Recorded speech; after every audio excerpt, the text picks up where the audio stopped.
Hi everyone, I have seen most of my viewers have missed 5 MCQ type questions that I have done in ACCA Financial Management Revision program. So I have stitched all the videos for y'all to not to miss any questions that I have done in the Financial Management Revision program. A company is considering investing in a 2-year project. Machine setup cost will be 125,000 payable immediately. Working capital of 4,000 is required at the beginning of the contract and will be released at the end. Given a cost of capital of 10%, what is the minimum acceptable contract price to the nearest $1,000 to be received at the end of the contract? So very good question. First of all, you have to understand the question. So in this question, what they are asking is, if you want to proceed with this contract, minimum how much you should charge from the customer. So customer will make you the payment in another 2 years time only.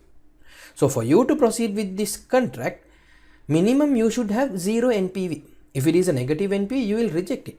So minimum you should have 0 NPV. So what we have to find out, at least to get a 0 NPV, minimum how much I should charge from the customer. So let's do the calculation. You should have a 0 NPV. That's the worst case scenario. Okay. So what are the cash outflows in year 0? So cash flows, there is a setup cost which is 125,000 into discounting factor is equal to your present value. So discounting factor for year 0 always it is 1. So here 125,000. And apart from that, there is a working capital that you have to pump in beginning of the project, which is 4,000. That one also year 0, 4,000. And end of 2 years, what you can do, you can recover the working capital that you have invested. Here the discounting factor under 10%, 2 years, how much you are getting? 0.826. So here 4,000 into 0.826, how much you are getting? 0.826, it's 3304. 3304. So what you have to understand is, for you to get the 0 NPV, how much present value you should get. So let's do the calculation and see. Minus 125,000 minus 4,000 plus 3304. So for you to get the 0 NPV, minimum you should get a positive present value of 125,696. So if you get this positive present value, then your NP will be 0, because the addition of these 3 present values, you are getting negative 125,696. So negative 125,696, in order to you to get a 0 NPV, you should have positive 125,696. So to get this positive 125,696, if your discounting factor is 0.826, because you are going to get the cash after 2 years from the customer, how much cash flow you should get from the customer after 2 years? So let's do a reverse calculation. 125,696 divided by 0.826 will give you the answer. 125,696 divided by 0.826, how much you are getting? 152,174. 152,174. So minimum you should get 152,174 from your customer in order to proceed with this investment. Then only your NP will become 0. So in this question, your answer should be what? They are asking for the nearest $1,000. So your answer should be C. Which of the following statement is correct? Tax allowable depreciation is a relevant cash flow when evaluating borrowing to buy compared to leasing as the financing option. So you will have tax allowable depreciation only if you purchase the asset or you buy the asset. If you lease the asset, you will not have any depreciation, so you will not have any tax allowable depreciation as well. So that statement is a wrong statement. Asset replacement decision require relevant cash flows to be discounted by the after-tax cost of debt. We can't say it is after-tax cost of debt. It can be cost of capital. So that's a wrong statement. If capital is ration, divisible investment projects can be ranked by the profitability index when determining the optimum investment schedule. So you know what is this capital is ration means. Let's take an example. There are 2 projects, project A and project B. Project A requires an investment of 100,000. Project B requires an investment of 200,000. Both the projects will give you a positive NPV. We'll assume like that. Okay. So for you to proceed with both the projects, how much you need in total? You need 300,000. This is what you need. But sometimes what will happen, you will not have this 300,000 to invest. You will have only 100,000. You will have only 100,000. Now here you can see the capital is limited. Even though you need 300,000 to proceed with the investment, you have only 100,000. The capital is not enough for you to proceed with all the positive NPV generating projects. So if the capital is limited, you should be able to understand or identify what is the best for the companies. So if the projects are divisible, how you can understand what's the best for the company? What's the meaning of this divisible? You can split the project into pieces. So if you are depositing money in the bank, if you want to deposit 200,000, even though if you have only 50,000, still you can go and deposit 50,000. That means that particular investment can be divided. But if you take a machine, there is a machine which has a value of 200,000. If you want to proceed with that investment, you have to invest 200,000. You can't just give 100,000 and you can't say give me half of the asset and I am going to take the half of the asset and I am going to proceed with the investment. You can't tell like that. That is indivisible projects. So if a project is divisible, how you can understand what's the best project is, you have to proceed with the profitability index. If the project is non-divisible, you have to go for a trial and error technique. So this statement seems to be a correct statement. If the capital is limited or ration, if the projects are divisible, how to identify the best project, you can go with the profitability index. If it is indivisible, trial and error technique. Next one, D. Government restriction on bank lending are associated with the soft capital rationing. So you know, capital rationing, there is something called hard capital rationing, there is something called soft capital rationing. What is this hard capital rationing is? Outside company parties, if they restrict the funds, like lending institutes, banks, if they tell no, we can't give the money that you want. So it is hard capital rationing, outside factors. If the capital is limited from inside the company, it is internal, or we will call it as soft capital rationing. So here they are talking about government restriction on bank lending and soft capital rationing, which is not connecting. So that's a wrong statement. So for this particular question, your answer should be what? It should be C.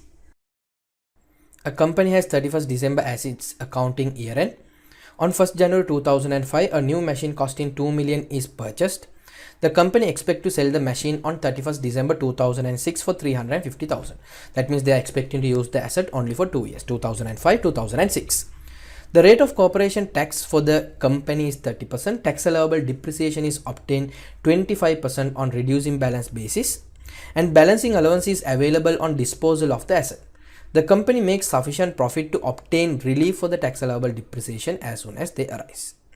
If the company's cost of capital is 15%, what is the present value of tax allowable depreciation? So they are asking you to calculate the present value. So which element will affect the present value? You have to understand the tax saving. So how to calculate the tax saving? You know, tax saving is equals your depreciation into the tax rate or the tax percentage. So let's do the calculation. 2000 is the value of the asset, 25% reducing balance, which is 500. So this is the depreciation of the year one. So you know, depreciation into the tax percentage, you will get the tax saving, which is 150. This is the tax saving, which is 150. Then here you are getting 1500. And for the second year, there is no depreciation because you are selling the asset. In the year of disposal, you have to calculate either balancing charge or balancing allowance. So here in this question, you are going to sell the asset for 350,000. That means your asset value is going to get reduced by 1150. So you will have a balancing allowance. So here for that one, 30% means how much is that? 345. So this is the tax saving that you are getting for the year one, and this is the tax saving that you are getting for the year two. And realization period also same. It will, this 150 will be year one, 345 will be year two, because they are telling the company makes sufficient profit to obtain tax relief for tax allowable depreciation as soon as they arise. So it will be realized in the same year. So we have to calculate the present value now. To calculate the present value, you have to multiply from the discounting factor. So 15% discounting factor for the year 1 it's 0.870. For the year 2 it is 0.756. So let's calculate the present values. 150 into 0.870, you are getting an answer of 130.5. Here 345 into 0.756, you are getting a value of 260.82. 260.82. So what's the total present value that you are getting? 130.5, 260.82. You are getting an answer of 391.32. 391.32. That means 391,320. So they are asking the answer for the nearest 1000. So according to this, your answer should be what? A, which is 391,000. An investment project has a cost of 12,000 payable at the start of the first year of operation. The possible future cash flows arising from the investment project have the following present values and associated probabilities. What is the expected value of the net present value of the investment project? Very good question, actually, joint probability question, but I would say highly unlikely you will get this type of question in your exam for the MCQ, because this question will consume lots of time, but for your knowledge purpose, for the time being, we'll do the calculation. So I'll teach you how to do the joint probability calculation. First of all, what you have to do is understand what are the possible outcomes that you can get. What are the possible scenarios are there? So what are the possible scenarios in this question that you will have? If you get 16,000 first year, second year you can get 20,000. If you get 16,000 first year, second year you can get minus 2,000. If you get 12,000 first year, second year you can get positive 20,000. So likewise, you have to understand all possible scenarios for this particular question. So let's understand all the scenarios first of all. I'll write here present values of year 1 and present values of year 2. So present value, first year 16,000, second year 20,000. This is one scenario. First year 16,000, second year minus 2,000. This is another possible scenario. First year 12,000 and 20,000 and 2,000. So first year 12,000, second year it can be 20,000, first year 12,000, second year negative 2,000. And final one, first year negative 4,000 versus second year's other cash flows. Negative 4,000 and here plus 20,000. Here negative 4,000 and here negative 2,000. So in this question, you can end up with 6 possible scenarios. So next what you have to do is, you have to calculate under each scenario, how much is the present value that you will get. So if you get the scenario number 1 as your output, how much is the total present value that you will get? It is 36,000. If you end up with scenario number 2, how much is the total present value that you will get? 14,000. If you end up with scenario number 3, what's the total present value that you will get? 32,000. If you end up with scenario number 4, what's the total present value that you will get? 10,000. If you end up with scenario number 5, what's the total present value? 16,000. Scenario number 6, total present value is negative 6,000. So you could get these 6 possible scenarios. Okay. So next what you have to do is, you have to calculate something called joint probabilities. So let's calculate the joint probabilities for this question. What's the chance of getting that 16,000? It is 15%, 0.15. 0.15. What's the chance of getting this 12,000? It is 60% or 0.6. 0.6. What's the chance of getting negative 4,000? It's 0.25. 0.25. So let's see the probabilities of year 2 also. 20,000 0.75, negative 2,000 0.25. 0.75, 0.25. 0.75, 0.25. 0.75, 0.25. So next what you have to calculate is, you have to calculate something called joint probability. So you know how to calculate the joint probability. First probability into the second probability. So 0.15 into 0.75, how much you are getting there? 0.1125. So what's the meaning of this 0.1125? Actually, the chance or the probability of getting this 36,000 present value, there is a probability of 11.25%. And let's do the next one, 0.15 into 0.25. Here how much you are getting? 0.0375. 0375. So what's the meaning of this 0.0375? The chance of getting this 14,000, the probability of getting this 14,000 is 3.75%. So next one, 0.6 into 0.75, how much is that? 0.45. So likewise you have to calculate the joint probabilities for everything. 0.6 into 0.25, how much you are getting? Here 0.15. And next one, 0.25 into 0.75, you are getting a value of 0.1875. And finally 0.25 into 0.25, you are getting a value of how much? 0.0625. 0625. So next what you have to do is you have to multiply the total present values from the joint probabilities. So let's do the multiplication there. 36,000 into 0.1125, it's 4,050.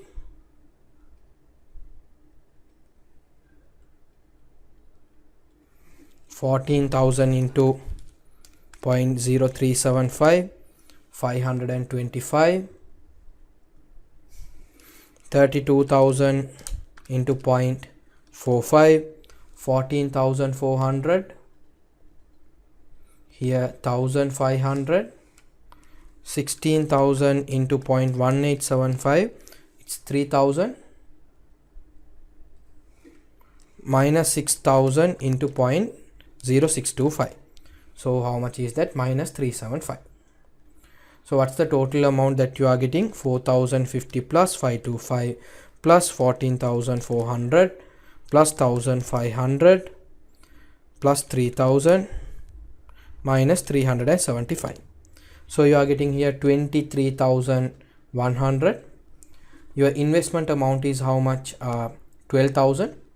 Investment amount is 12,000. So here you are getting a NPV of how much? Expected NPV. It is 11,100. But what you have to understand, you will never get this 11,100. You will never get. You will get either this 36,000 minus 12,000, 14,000 minus 12,000, 32,000 minus 12,000, 10,000 minus 12,000, 16,000 minus 12,000, 6,000 minus 12,000. Those NPVs only you will get. Out of these 6 possible scenarios, only one scenario you will get. You will never get this 11,100 in short term. So this is just an average value. So keep that in your mind. That's a additional learning for you. So however, for this question, your answer should be what? It should be C, because it's 11,100. A company has a money cost of capital of 21% per annum. The inflation is currently estimated at 8% per annum. What is the real cost of capital? So you know, using the Fisher's formula, you can find out the real cost of capital. 1 plus I means money cost of capital, or inflated cost of capital, or nominal cost of capital, any name you can use, is equals 1 plus R into 1 plus H. So here 1 plus money cost of capital, they have given 21%. I will write it as 0.21. 1 plus R into 1 plus inflation rate, they have given 8%. So I'll write it as 0.08. So your 1 plus R value should be how much? 1.21 divided by 1.08. So 1 plus R value is equals how much you are getting here? 1.21. 1.08, you are getting 1.12. 1.12 minus 1 is equals R. So R is equal to 0.12. So you know 0.12, if you want to convert into a percentage, multiply by 100, you are getting a value of 12%. So your real cost of capital should be how much? 12%. For this question, your answer should be B. So let's read the requirement of this particular question. Calculate the expected net present value of the investment project and comment on financial acceptability. So you have NPV calculation. They are asking us to distinguish between the risk and uncertainty and explain why they should be considered in investment appraisal process, and critically discuss if sensitivity analysis will assist Rexing company in assessing the risk of the investment. Okay, so let's start with option A, which is the requirement A. So now let's read the scenario. Rexing company is appraising an investment project which has an expected life of 4 years and which will not be replaced. So when you are reading the scenario, always keep in your mind, this is a mistake most of the students are making. Read the scenario with the understanding. Don't read it for the sake of reading it. So when you are reading the scenario, highlight the important points. You can't highlight it actually, note down it. So you have a scratch pad. In your scratch pad, note down. Since the question is big, you can't keep everything in your mind. So if you can keep everything in your mind, means that's really good. So what you have to do is, whatever the important points, note it down somewhere. So when you are doing the calculation, it will become very easy for you. So let me take my highlighter. So I'll be able to highlight whatever the important points. Rexing company is appraising an investment project which has an expected life of 4 years and will not be replaced. The initial investment payable at the start of the first year of operation, which is 5 million, scrap value is given 500,000, is expected to arise end of the year 4. There is some uncertainty about what price can be charged from the unit produced by the investment project, as this is expected to depend on future state of the economy. The following forecast of selling prices and their probabilities has been prepared. So they have given some probabilities in this calculation. So we have to deal with the uncertainty also.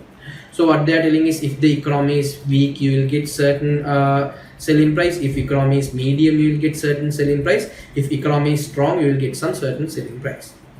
The selling prices are expected to subject to an annual inflation of 4% per year, regardless of which economic state prevails in the future. Forecast sales and the production volume and the total nominal variable cost. So this is very important. They have given the nominal variable cost. That means the variable cost is already adjusted for inflation.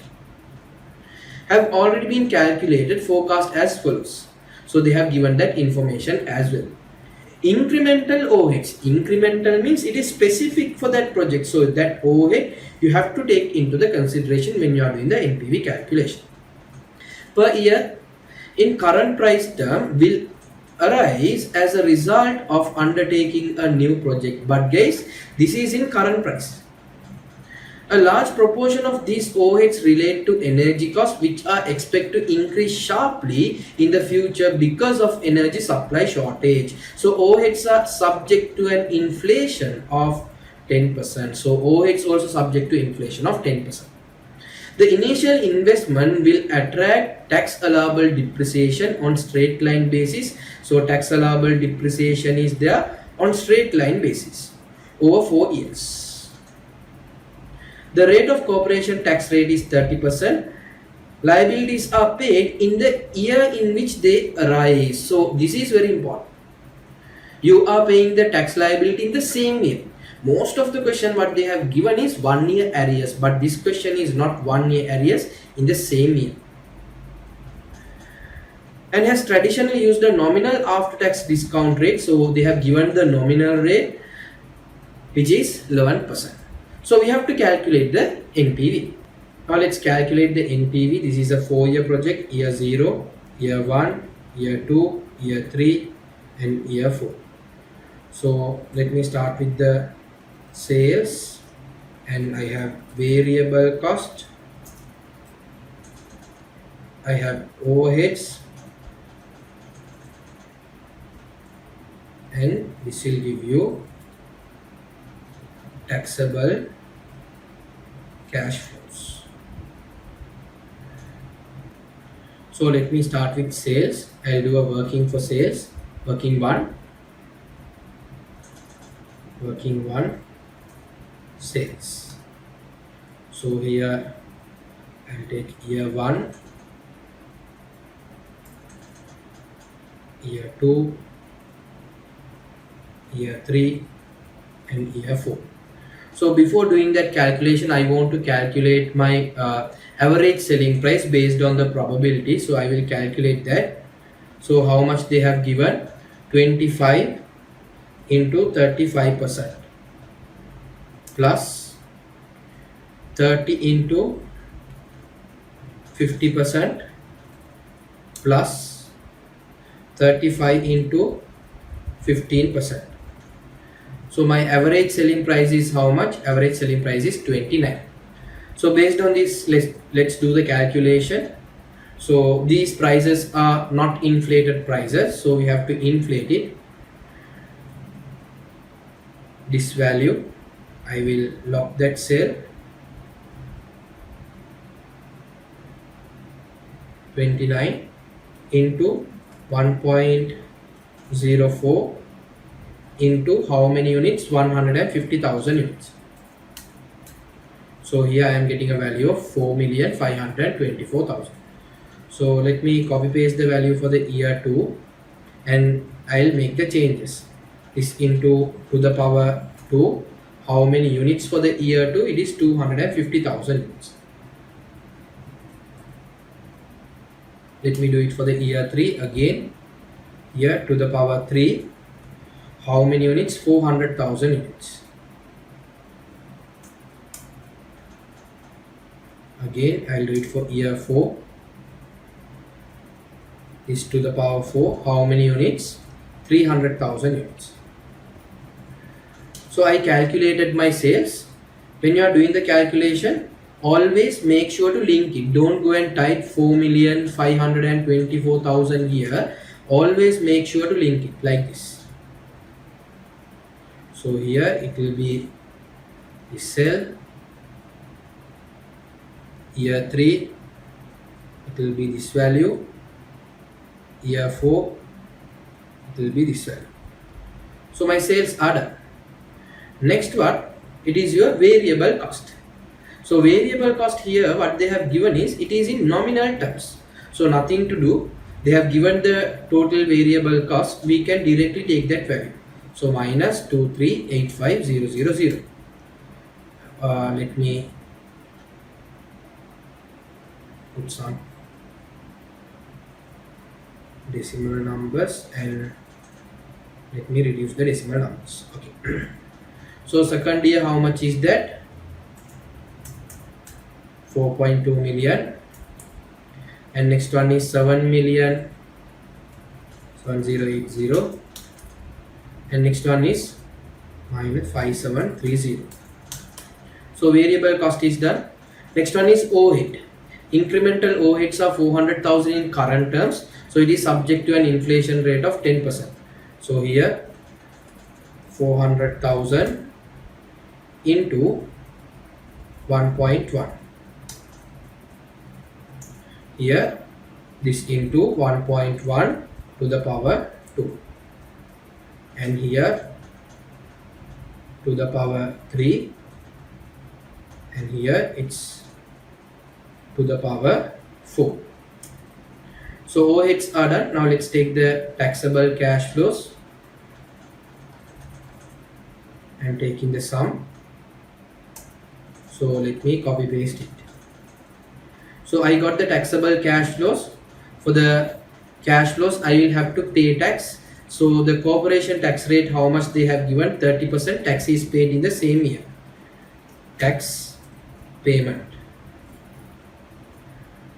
Tax payment 30%. So for this amount, I have to pay tax 30%.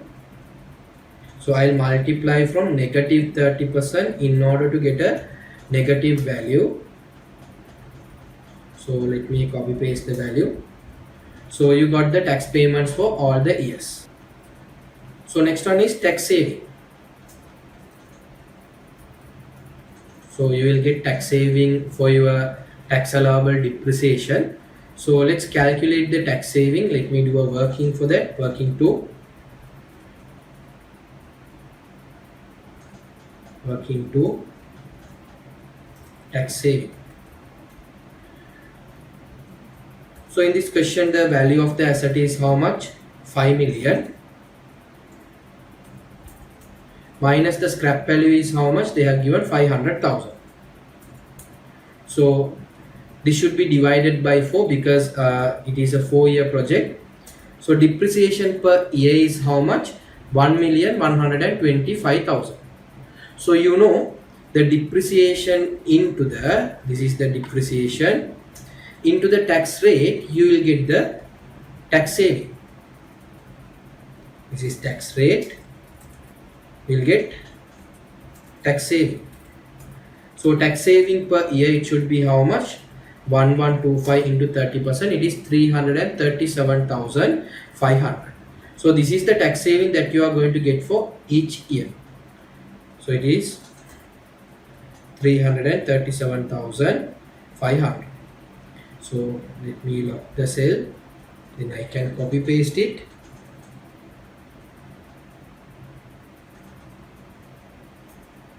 Okay, tax saving also done. So next one is investment. Investment is how much, guys? It is 5 million. And you have your scrap. So scrap is how much? 500,000. So everything is done. Now we have to calculate the NPV. So to calculate the NPV, let's take the net cash flows first. Net cash flows.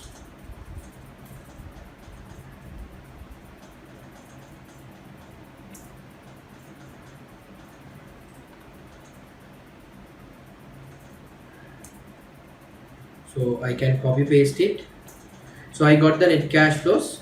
Now let's find the present values. To find the present values, what's the rate that I have to use? 11%. So here it is 1. Let me increase the number of decimal places. Discounting factor 11%.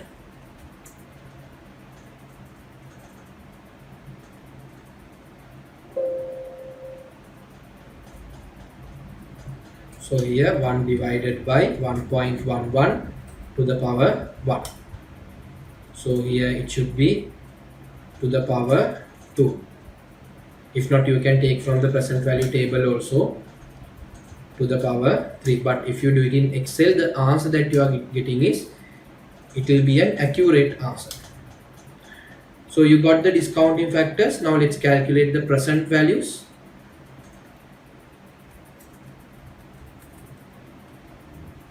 This amount into the discounting factor. So I will copy paste it. So how much is the NPV that you are getting? I need the sum of these amounts. So the NPV that I am getting is $3,805,042. So actually you can calculate this NPV using the NPV formula also. So I will show you how to calculate using the NPV formula. You can use either method. So using the NPV formula, how you have to do is type NPV, okay, open the brackets, then you have to type the rate. So rate is how much? 11%. Then select the cell range from year 1 onwards for the cash flows. Okay, for the cash flows from year 1 onwards, don't take year 0. Again I am telling, don't take year 0. If you take year 0, you will get a wrong answer. So select from year 1 to year 4. Then close the brackets. For that one, now here it is a negative value, that's why I am adding. If not, you should deduct it. Since it is a negative value, I am adding your year 0's cash flow. So here see how much is the NPV that you are getting. $3,805,042. So it is the same as the NPV that I previously calculated. So using this method also, you can calculate the NPV where you are not required to do these 3 steps. directly using the net cash flow, you can get the NPV answer.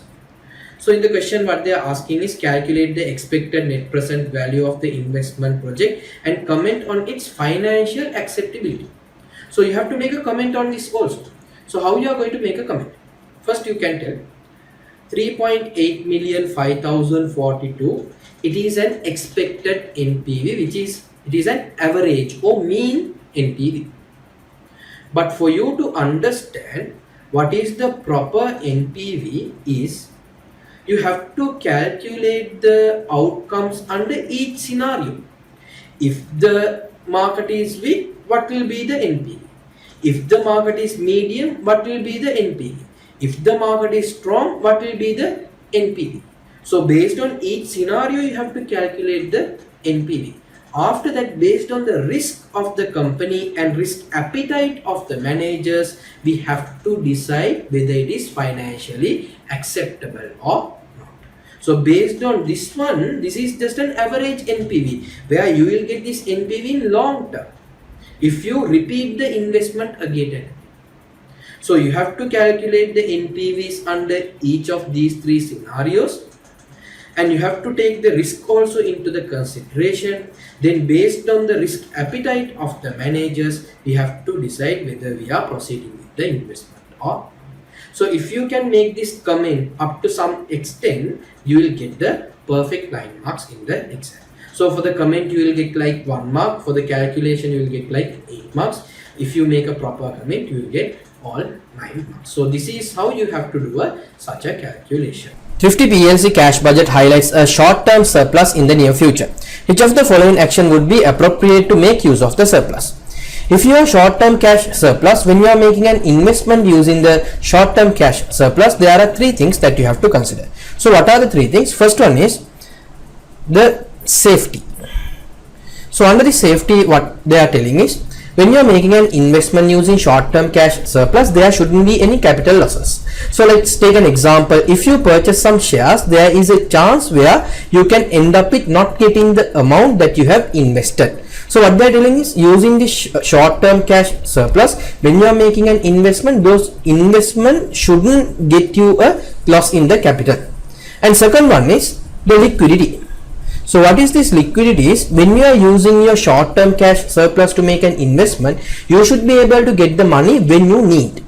So what they are simply telling is, using your short-term surpluses, you shouldn't do long-term investments like depositing in the bank for long-term, like purchasing shares. Those things you shouldn't do. And third one, what you have to understand is, using your short-term cash surplus, when you are making an investment, the profitability should be there. So whatever the investment that you are investing, whatever the investment that you are making using your short-term cash surplus should give you the better return. But there is a risk involved. You know, when you are getting a higher return, the higher the risk. But you have to understand what is the best option for you. You have to decide the best option. What is the safetiest one? What is the more profitable one? So based on that, you have to invest your short-term cash surpluses. So simply what you have to keep in your mind, when there are short-term cash surpluses, when you are making investment, you got to consider 3 things. What are the 3 things? First one is the safety. Second one is the liquidity. It shouldn't be long-term investment. Third one is the profitability. Now let's get into the question. Which of the following action would be appropriate to make use of the surplus? So let me start with option D. Investing in long-term deposits in bank account. It's a wrong option. I said you shouldn't make long-term investment using your short-term cash surpluses. Second one is increasing payables by delaying the payment to your suppliers. So if you delay the payment to your suppliers, if you increase the payables, what will happen? Your cash surplus will get increased further. That means you are not trying to use the surplus. You are trying to increase the surplus further. So that's a wrong option. Buy back the company shares. So if you buy back the company shares, is it short term? No. So that's one also wrong answer. So first one, A. Pay suppliers earlier to take advantage of any prompt payment discount. Yes, if you have any short term cash surpluses, what you can do, you can make the payment to your suppliers in early and you can get the early payment discount. So that's a better way of managing your short term cash surpluses. So for this question, your answer should be A. Which of the following statements concerning working capital management are correct?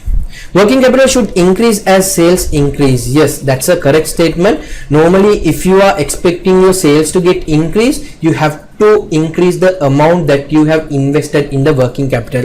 If you didn't increase the amount that you have invested in the working capital, what will happen? It will lead to over trading. The company will try to do a huge thing using a little amount of working capital. Let's take an example. You have invested $1,000 in working capital. Currently, using this $1,000, you are working for the maximum efficiency. You are generating a sale of 10,000 US dollars. This is the sales that you are generating from current working capital, which is 1,000. As a business strategy, what you are planning to do, you are planning to increase the sales by 10 times. Okay, so you are expecting a sale of 100,000 US dollars. So if you increase the sales by 10 times, what you have to understand, you have to increase the amount that you have invested in the working capital also. If you try to manage this entire 100,000 using a working capital of 1,000, it is a problem actually for the business. That indicates that company is trying to do over trading. They are trying to do more than what they could do, because they know they don't have that much of amount, that much of cash to run the business, to generate a business of 100,000 US dollars. The amount that they have invested in the inventory is not enough. The amount that they have invested in the receivable is not enough. You just think and see. Previous scenario, 1,000 is the working capital, that entire amount you have invested in inventory. So using $1,000 inventory, you are expecting a sale of 10,000. Now here what you are doing in second scenario, using the same $1,000 inventory, you are expecting to generate 100,000 sales. So it's practically not possible, right? So always you have to keep in your mind, when it's come to the practical scenario also, if you are expecting to increase the sales of the business, you have to increase the amount which you have invested in the working capital. If not, it will lead to a over trading. So first one is a correct statement. Working capital should increase when your sales increases. An increase in cash operating cycle will decrease the profitability. Obviously, when your cash operating cycle increases, your profitability will get reduced. So let me take an example. You have an inventory days of 30, and you have a receivable days of 60, and you have a payable days, we'll assume it as 20. So you have a working capital cycle, we'll call it as operating cycle. So how many days are there? 30 plus 60, 90, 90 minus 20, it is 70 days. Okay. So what is the meaning of this 70 days is you will run the business for this 70 days using your whatever the short-term financing that you have obtained from, let's assume, bank loan or bank overdraft. So you will have to pay interest for this 70 days. Simply for you to understand, I can pitch it in this way. How many days that you have to run the business without having the cash? So you have to run the business without having the cash for 70 days. So for that 70 days, for your day-to-day work, for your working capital purpose, you have to get the money from the bank overdraft or bank loan. So you have to pay interest for 70 days.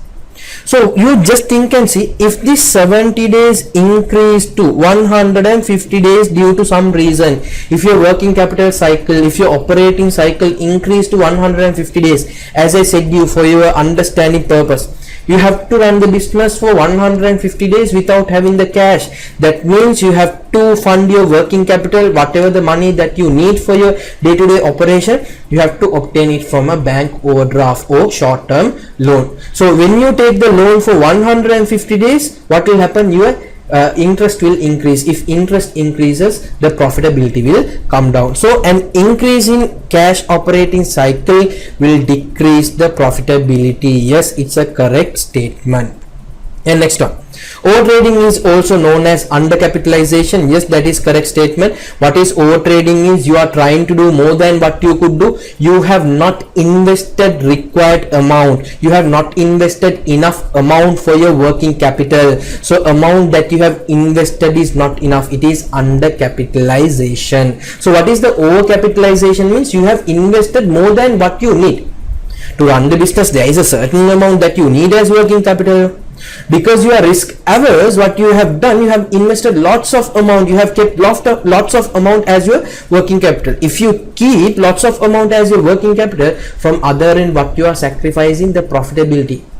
As your working capital, you have kept 100,000 inside your locker. That's a huge amount. Let's assume like that example.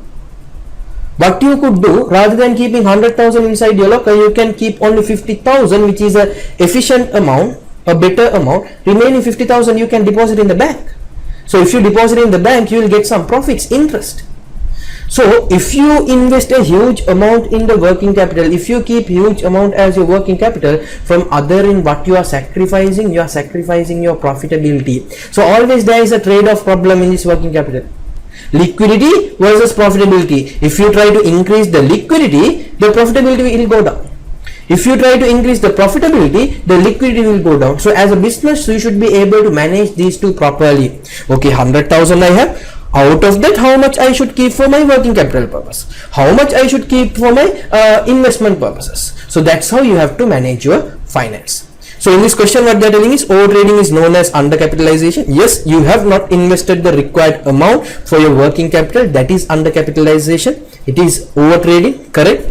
What is overcapitalization? Means you have invested more than what you need. That is overcapitalization. So this is a correct statement. Overtrading, you are trying to do more than what you could do. You are trying to achieve using little amount of working capital. The amount that you have invested in the working capital is not enough.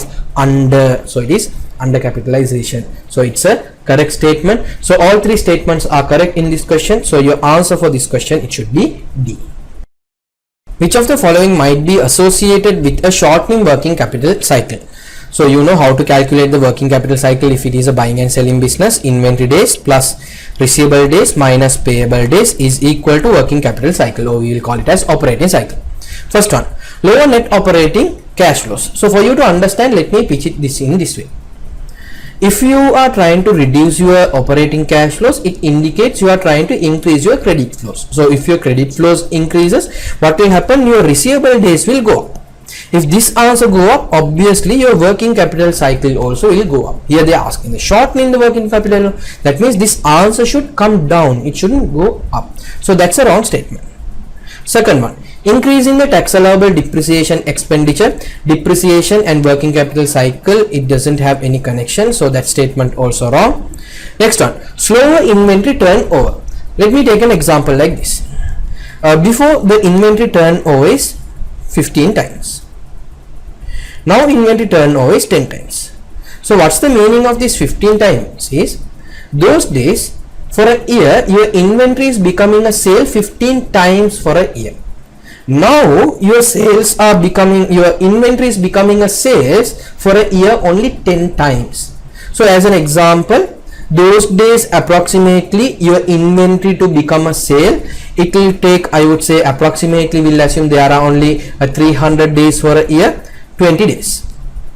Now your inventory to become a sale, it is taking how many days? 30 days. I assume only 300 days are there for a year. So those days your inventory is becoming 15 times a sale. That means once in 20 days it is becoming a sale.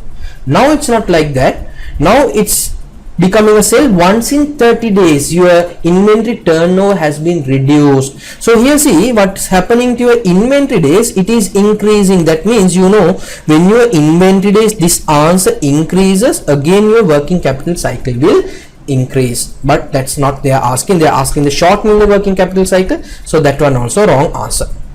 Final one, taking longer to pay your supplier. Yes, that's a correct statement. You see, if your payable days increases, that means if your this negative value increases, what will happen to the final answer? The final answer will come down. So if final answer coming down means it is shortening the working capital cycle. So taking longer to pay your supply is the correct statement for this question. So your answer is D. The following information has been calculated for D company. What is the length of working capital cycle? So it's a production business. In a production business, how to calculate the working capital cycle? First of all, you will have the raw material days plus work in progress days plus finished good days, or we will call it as inventory days, plus receivable days minus payable days is equal to the working capital cycle. So trade receivable collection period 10 weeks, so receivable days 10 weeks.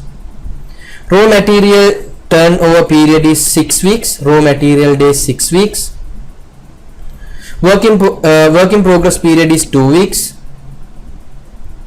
and trade payable days are 7 weeks, and finally finished good days or inventory days are how much?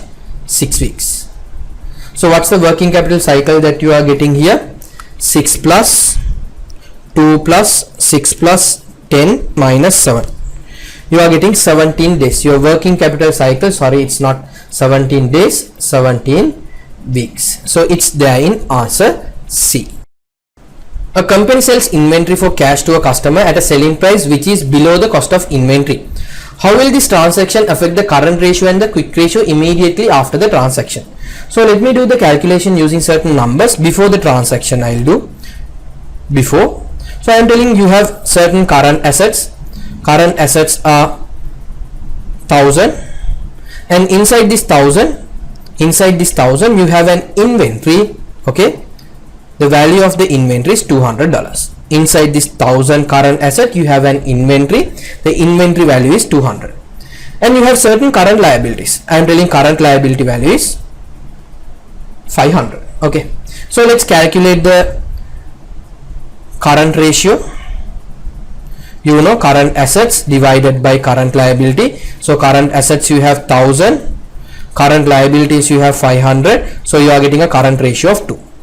Let me calculate the quick ratio also. Current assets minus inventory divided by current liability. So current assets minus inventory, 1000 minus 200 divided by 500. So what's the answer that you are getting there? 800 divided by 500. 800 divided by 500, you are getting an answer of 1.6. So this is the quick ratio. You are getting an answer of 1.6. Okay, this is before. After, now let me do it after. What they are telling, a company sells inventory for cash to a customer at a selling price which is below the cost of the inventory. Okay, so there is asset which has a value, sorry, there is inventory which has a cost of 200. I am going to sell this 200 worth inventory for $100. We'll assume like that. If that is the case, how it will affect my current ratio and the quick ratio? So current assets, I have 1000. Okay, I sold the inventory, so that inventory amount is getting reduced. But if I sell the inventory for 100, I will get cash now. So this will increase by another 100. So now how much is the current asset that I have? I have a current asset of 900. So same current liability, which is 500. So let me calculate the current ratio. Current assets divided by current liability. Current assets, now I have 900 divided by current liability 500. So how much am I getting there? 900 divided by 500. I am getting an answer of 1.8. 1.8. Okay. Let me calculate the quick ratio. Quick ratio, current assets minus inventory divided by current liability. So current assets are how much you have except for inventory. Now you don't have any inventory because you sold entire amount. So how much is the current assets that you have now? 900. 900 divided by current liability is how much you have? 500. So here how much you are getting? 1.8. So you can understand what's happening to your current ratio and the quick ratio. Current ratio from 2, it is getting reduced to 1.8. So current ratio is decreasing. Quick ratio, what's happening? Quick ratio from 1.62, it is increasing to 1.8. Quick ratio is increasing. So current ratio decreasing, quick ratio increasing. It is there in answer C. So let's get into the question. Before starting the question, first of all, what you have to do is read the requirement. So if you read the requirement, when you are reading the scenario, you will be able to connect the dots easily because you have read the requirement, right? So when you are reading the scenario, you will be able to realize, okay, these are the areas which is coming under the requirements that they have asked for. So let's read the requirement first. Calculate the cost and benefits of each option 1 and 2 and comment on finding. And discuss certain reasons that they are telling the service offered by the factoring company. Discuss 3 factors which will determine the level of company's investment in working capital. So let's read the scenario. Before reading the scenario, I want to tell you something. Don't just read the scenario. There are lots of students who will read the scenario for the sake of reading it. Don't do that. If you do like that, you will waste time. When you are reading the scenario, read it with the proper understanding. Yes, it might take 1 minute, additional 1.5 minutes, no problem. Read with the proper understanding, read it slowly. Once you get the understanding, you will be able to do the question fast. So actually you are saving some time. So this is a small trick for you. So let's go to the question. Oscar company designs and produce tracking devices. The company is managed by its 4 founders who lack business administration skills. So when you are reading the question, please make sure to note down the important notes. So in your exam you have the scratch pad. In the scratch pad you can note down the important notes. But now what I am going to do is I am going to highlight the important notes. The company has revenue of 28 million and all sales are on 30 days credit. Its major customers are large multinational car manufacturing companies and are often late in paying their invoices. Oscar company is rapidly growing company and revenue has doubled in the last 4 years. Oscar company has focused in this time on product development and customer service, and managing the trade receivable has been neglected. Oscar company's average trade receivables are currently 5.37 million. So average trade receivable they have given current value 5.37 million, and bad debt are 2% on credit sales revenue. Partly as a result of poor credit control, the company has suffered a shortage of cash and has recently reached its overdraft limit. So they are facing some problem in the receivables management. So they didn't manage the cash properly. So they have reached to the level of the overdraft, maximum level of the overdraft also. So company is facing some problem actually when it comes to the receivable management. The 4 founders have spent large amount on time chasing customers for payments.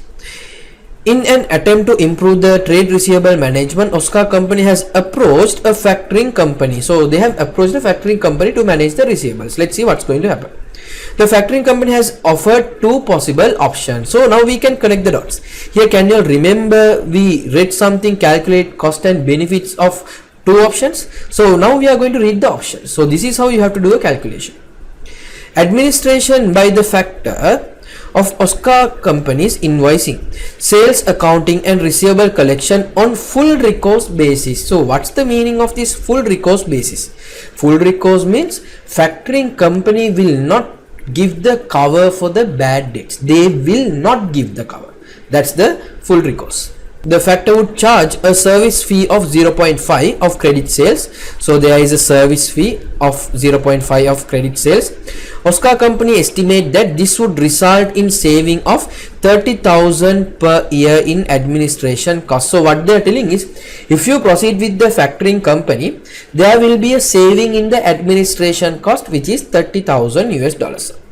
Under this agreement, the average trade receivable collection period would be 30 days. So what they are telling is, your average trade receivable period can be reduced to 30 days. So these factoring companies are very good in collecting the receivables. So they will be able to maintain this 30 days credit period. Even though our company has 30 days credit period, what you have to understand is, in this question what they are telling is, our customers are not making the payments on time. They are not disciplined. So what they are telling is, if we proceed with this factoring company, they will be able to get it for the normal term. So keep that in your mind. Option 2, administration by the factor of Oscar, invoicing, sales, in accounting and receivable collection, and non-recourse basis. Non-recourse basis means what? Factoring company will take the responsibility of the bad debts. They will give a cover for the bad debts. That's what non-recourse means. The factor would charge a service fee of, they will charge a service fee of 1.5 on credit sales per year. Administration cost saving and average trade receivable collection period will be as option 1. Oscar company would require to accept an advance of 80% of credit sale when invoices are raised at an interest rate of 9% per annum. So what they are telling is, if they are going for this non-recourse option, it is a condition for us to take the 80% of the credit sale from the factoring company.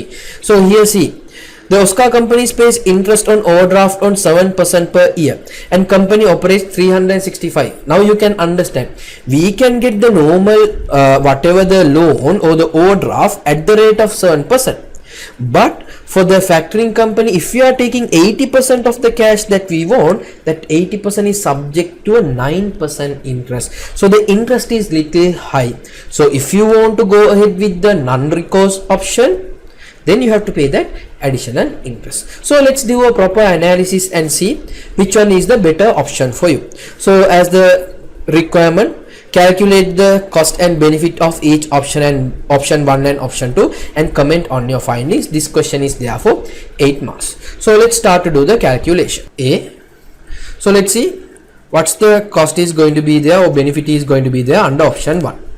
So what is my current receivables? My current receivable is 5370000, 5.3 million 70,000.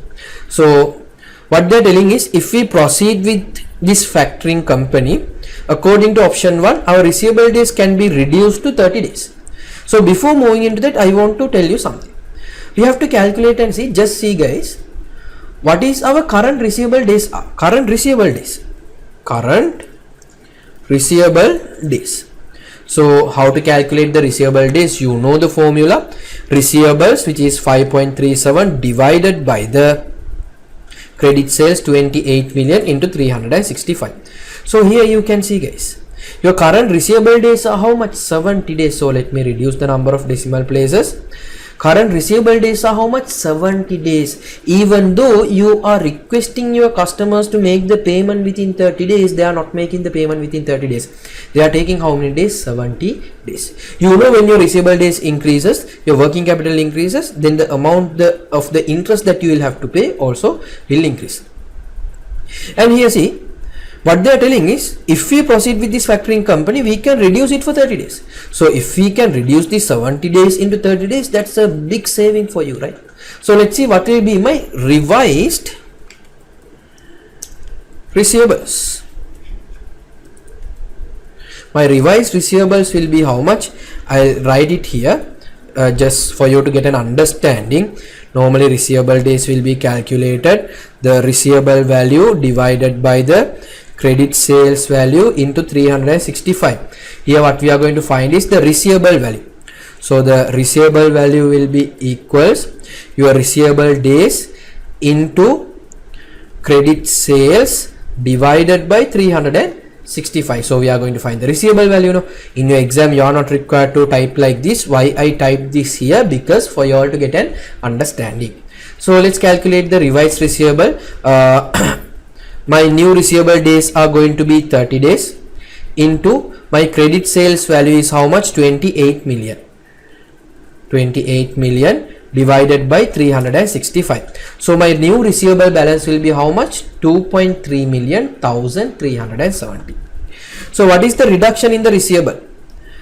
So reduction in the receivable. So reduction in the receivable is how much guys? This amount minus this amount. So previously your receivable was 5.3 million 70,000. Now it is 2.3 million 1370. So your receivable balance has been reduced. So you know receivable is an element of the working capital. When receivable reduces, the working capital amount will reduce. If working capital amount reduces, there will be a reduction in your interest payments as well. So let's see what is the interest saving for the reduction in the receivable. Interest saving. So how much is that? You are getting here this amount into you are currently paying an interest of 7%. So that 7% will be saved. That 7% will be saved. So this is the saving in the interest.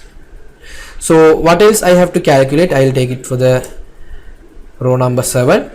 And if I proceed with this factoring company, what will happen? I will get a saving in my administration cost. So admin cost saving will be how much? It will be 30,000. So here let me calculate the total saving. Total saving. So here my total saving is how much? This amount plus this amount. So my total saving is 244,804. So you have to get this facility, they won't give it for free of charge, they will be charging a service charge. So there is a cost involved. If you proceed with the factoring company, there is a saving of 244,804. That's correct. But you can't get it for free of charge. You have to pay an amount. What's the fee that they are charging? They are charging a 0.5% on credit sales revenue. So what's the service fee? Service fee 0.5% of credit sales. So your credit sales are 28 million into 0.5% of that. Let me take negative 0.5%, then the number will be a negative value. So your service fee will be this. So what is your net benefit?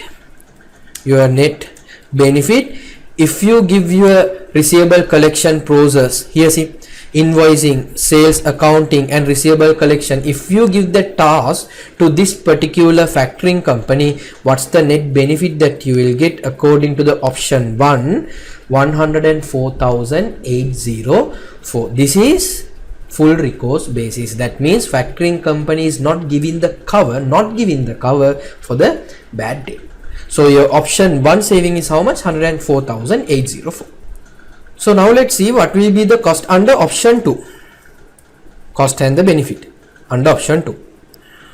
So under option 2, what they are telling is it's non-recourse. That means you are getting a cover for bad debts, and they are charging a service fee of 1.5.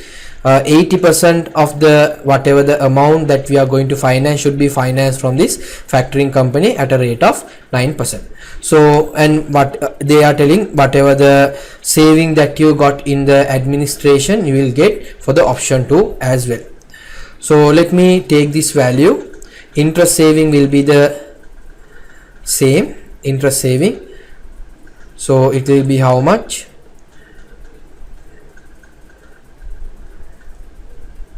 214,804. And your admin cost saving also same, which is 30,000.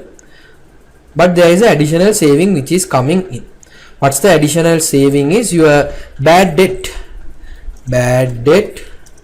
saving. Why is that? This is a non-recourse basis. That means they are giving the cover for the bad debts. So in this question, what they are telling is normally 2% of credit sales are becoming bad debts. Now we can save it actually. So 28 million into 2%. So the total benefit that you are getting is how much?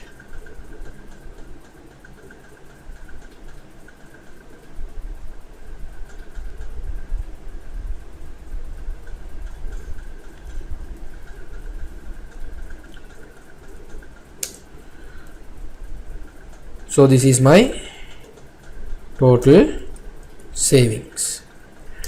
So now let's see the cost. So what are the costs that you will have to incur? One is the service fee. So let me calculate the service fees. So service fees will be how much? If you are going for this non-recourse basis, it is 1.5%. 28 million into 1.5%. So your service fee will be how much? 420,000. And apart from that, what you have to understand is, what they are telling is, now this is your new receivable, revised receivable. This receivable, if you are proceeding with the option 1, which is full recourse basis, you can get this amount for an interest rate of 7%. Because there is no condition like you should obtain the finance from the factoring company. No. If you proceed with option 1, this 2,301,370 is an element of working capital. Working capital element should be financed. So how you can finance it? Using 7% you can finance it. Now what's happening? 80% of this cannot be financed under 7%. You have to finance it using how much? 9%. So there is an additional cost. You had the opportunity of financing 7%, but now that opportunity is not there because you are proceeding with the non-recourse basis. So 80% of these funds should be financed through 9%. That means you are going to pay additional 2% as an interest. So guys, let's calculate that cost. Additional interest. So of this particular amount, which is 2,301,370, look at the formulas properly. I am doing it very slowly for you all to get a better understanding. That into 80%. So this 80% amount, which is I am getting 1.8,041,096. This amount, I can't get that amount using the 7%. I have to take it under 9%. So that additional 2% is an additional cost for me. So let's see what's the additional 2% amount is into 2%. So my additional cost is how much? 36,882. So let's calculate the total cost now here. Total cost. So let me multiply from -1 to get a negative value cost now guys. So this is my total cost. So let me reduce the decimal numbers. So what's the net benefit that I am getting?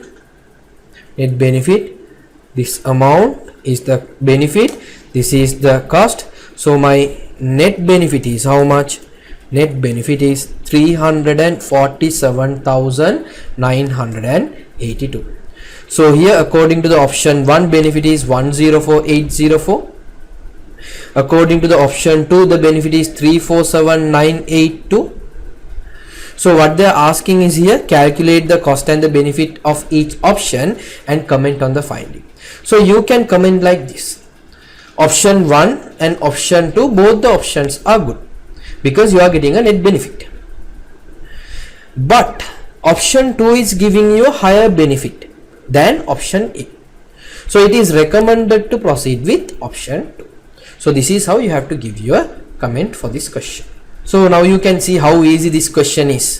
If you know how to do the calculation, if you have practice questions, you can do these type of questions very easily. So what I want to tell you is practice questions. Practicing question is the key for success. Practice lots of questions, then you will be able to pass this financial management paper easily. The equity shares of NICE PLC has a beta value of 0.8. The risk-free rate of return is 6% and the market risk premium is 4%. Corporation tax rate is 30%. What is the required rate of return for the shareholders? So we have to use the CAPM formula. Cost of equity equals risk-free rate beta into RM minus RF. So this part, the difference between market rate and the risk-free rate, we will call it as risk premium. So in this question they have given the risk-free rate, which is 6%, 0.06, plus the beta value they have given 0.8 into RM minus RF. So they have given the risk premium in this question. They have not given the market rate, but they have given the risk premium directly. So how much is that? 4%, 0.04. So what's the answer that you are getting? 0.06 plus 0.8 into 0.04. So you are getting an answer of 0.092. That means how much is that? 9.2%. So 9.2% is there in answer C. Which of the following statement is correct? A bonus issue can be used to raise new equity financing. It's wrong. Bonus issue is something that you are giving free shares for the existing shareholders. You are not getting any financing. So it's a wrong statement. Let's move to the statement C. Miller and Modigliani argue that financing decision is more important than dividend decision. Now in Modigliani and Miller theory 2, MM theory 2, what they said was obtain the financing as much as from the debt financing, because of the debt you are going to get some tax saving. So ultimately it will lead to a reduction in weighted average cost of capital. In Modigliani and Miller theory 1, what they said was you are not required to bother about debt financing or equity finance, how you are going to obtain the finance, because ultimately your weighted average cost of capital is going to be the same. So those are the two theories that they said. So they didn't mention something like that the financing decision is important than dividend decision. They didn't tell something like that. So it's a wrong statement. Shareholders usually have a power to increase the dividend at annual general meeting. No, shareholders, they don't have the power to increase the dividends. Actually the dividends will be declared by the directors of a company. So it's a wrong statement. Next one, share repurchase scheme can increase the both earnings per share and the gearing. So if you repurchase the shares, what will happen? Obviously it will increase your EPS, right? Because EPS is calculated earnings divided by the number of shares. Earnings divided by the number of shares. So if the number of shares goes down, what will happen? Your denominator is going down, means your final answer will go up. That means your EPS will increase. And it will reduce the gearing also. Obviously you know how to calculate the gearing. Debt divided by equity. This is one technique. So here you can see, if your equity value reduces, what will happen? Your final answer will go up, because if the denominator reduces, mathematically your final answer will go up.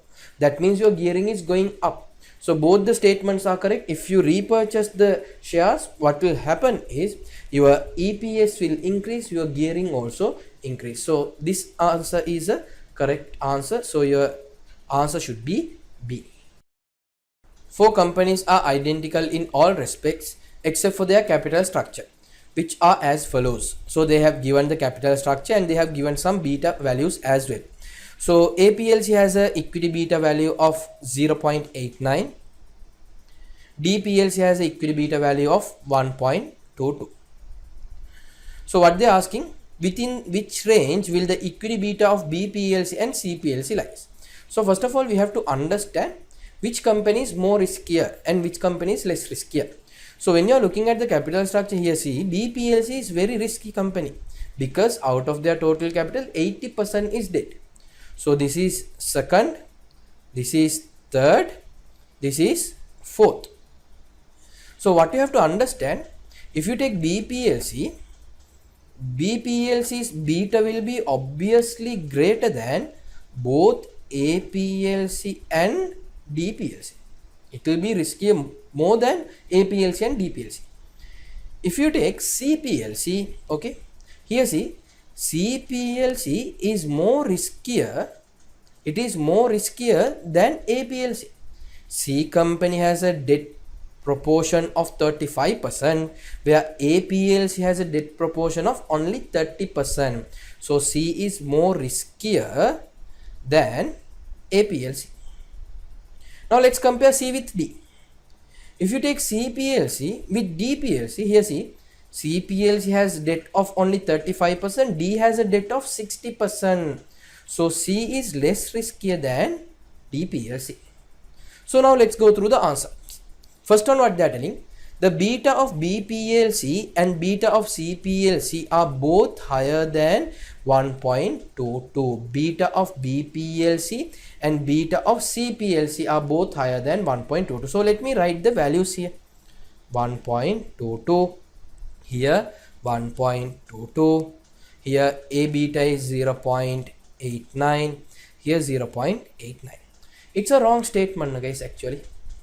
Yes, BPLC's beta is greater than 1.22, but not CPLC's beta. So that's a wrong statement. Second one, the beta of BPLC is below 0.89. The beta of BPLC is below 0.89. So that's a wrong statement. It should be above 0.89, because this is more risky, you know, B. Next one, the beta of BPLC is above 1.22. The beta of BPLC is above 1.22, correct. And beta of CPLC is in the range of 0.89 to 1.22. If you take CPLC, here see, it is more riskier than A. That means 0.89, more riskier than that, but less riskier than B PLC 1.22. So it is ranging between 0.89 to 1.22. So that one also correct. So for this question, your answer should be C. Which of the following statement concerning profits are correct? Accounting profit is not the same as economic profit. Yes, that's a correct statement, because when you are calculating economic profits, you will consider the opportunity cost. To calculate the accounting profits, we are not considering the opportunity cost, but to calculate the economic profits, we are considering the opportunity cost. So accounting profits and economic profits are two different things. So that's a correct statement. Second one, profit takes account of risk. No, profit, it doesn't take account for the risk. So it's a wrong statement. Accounting profit can be manipulated by the managers. That's one of the main disadvantage of profits. It can be manipulated. Profits can be manipulated. So it's a correct statement. So your answer should be A. A company issued its 12% irredeemable loan notes at 95. The current market price is 92. The company is paying corporation tax at 30%. What is the current net cost of capital per annum of these loan notes? So before doing this calculation, I want to tell you something. For the business financing section, most of the students have this problem, whether to use pre-tax rates or after-tax rates. Keep in your mind, in business financing only, you will be calculating weighted average cost of capital. You have to use the after-tax values. If it is business valuation, if you are valuing debts, so for that one you have to use the pre-tax rate. So this is a small trick for you. Keep this in your mind. If it is business financing, calculation of the weighted average cost of capital, don't worry, you have to take after tax. Business valuation, you have to take pre-tax. Now let's get into this question. What they are asking is, what is the current net cost of capital per annum of these loan notes? So you know how to calculate the cost of debt in a irredeemable loan note. It is your interest into 1 minus T divided by the market value. So interest is how much? It's a 12% irredeemable loan note. That means the person who has this loan note, he will get $12 or 12 divided by the market value is how much? Current market value is 92 into 1 minus 0.3, which is your tax rate is 30%. So here what's the answer that you are getting? 12 divided by 92 into 1 minus T, which is 30%. So you are getting an answer of 0.091. 0.091. So 0.091 means 9.1%. 9.1% is there in answer B. So now let's get into the question. In constructed response question, first of all, what you have to do is read the requirement. After reading the requirement, read the scenario. So let's read the requirement. Part A, what they are asking is calculate the market value after tax weighted average cost of capital of AQR company in the following circumstances: before the new issue of the bond takes place, after the new issue of bond takes place. So they are asking us to calculate the after tax weighted average cost of capital. So this is what they are asking, before and after. So in this question there is some bond issue, so keep that in your mind. And they are asking us to comment us on the findings. And part B, what they are telling, discuss the director's view that issuing traded bonds will decrease the weighted average cost of capital of AQR company and thereby increase the market value. So some director has given some comment on that. Some view is there for the director with regarding to the weighted average cost of capital. So when we are reading the scenario, now we can understand there will be something like this. So now let's read the scenario. When you are reading the scenario, very important, make sure to note down whatever the important points. So you have a scratch pad in your exam. In the scratch pad, make sure to note down everything. If not, you can keep the important points in your mind as well. The finance director of AQR company has heard that the market value of a company will increase if weighted average cost of capital of the company is decreased. So what this director is thinking, if weighted average cost of capital decreases, the market value will increase. The company, which is listed on stock exchange, has 100 million shares. in issue. So I'll highlight that point. The current ex-dividend share price is, so they have given the ex-dividend share price, it's $2.5.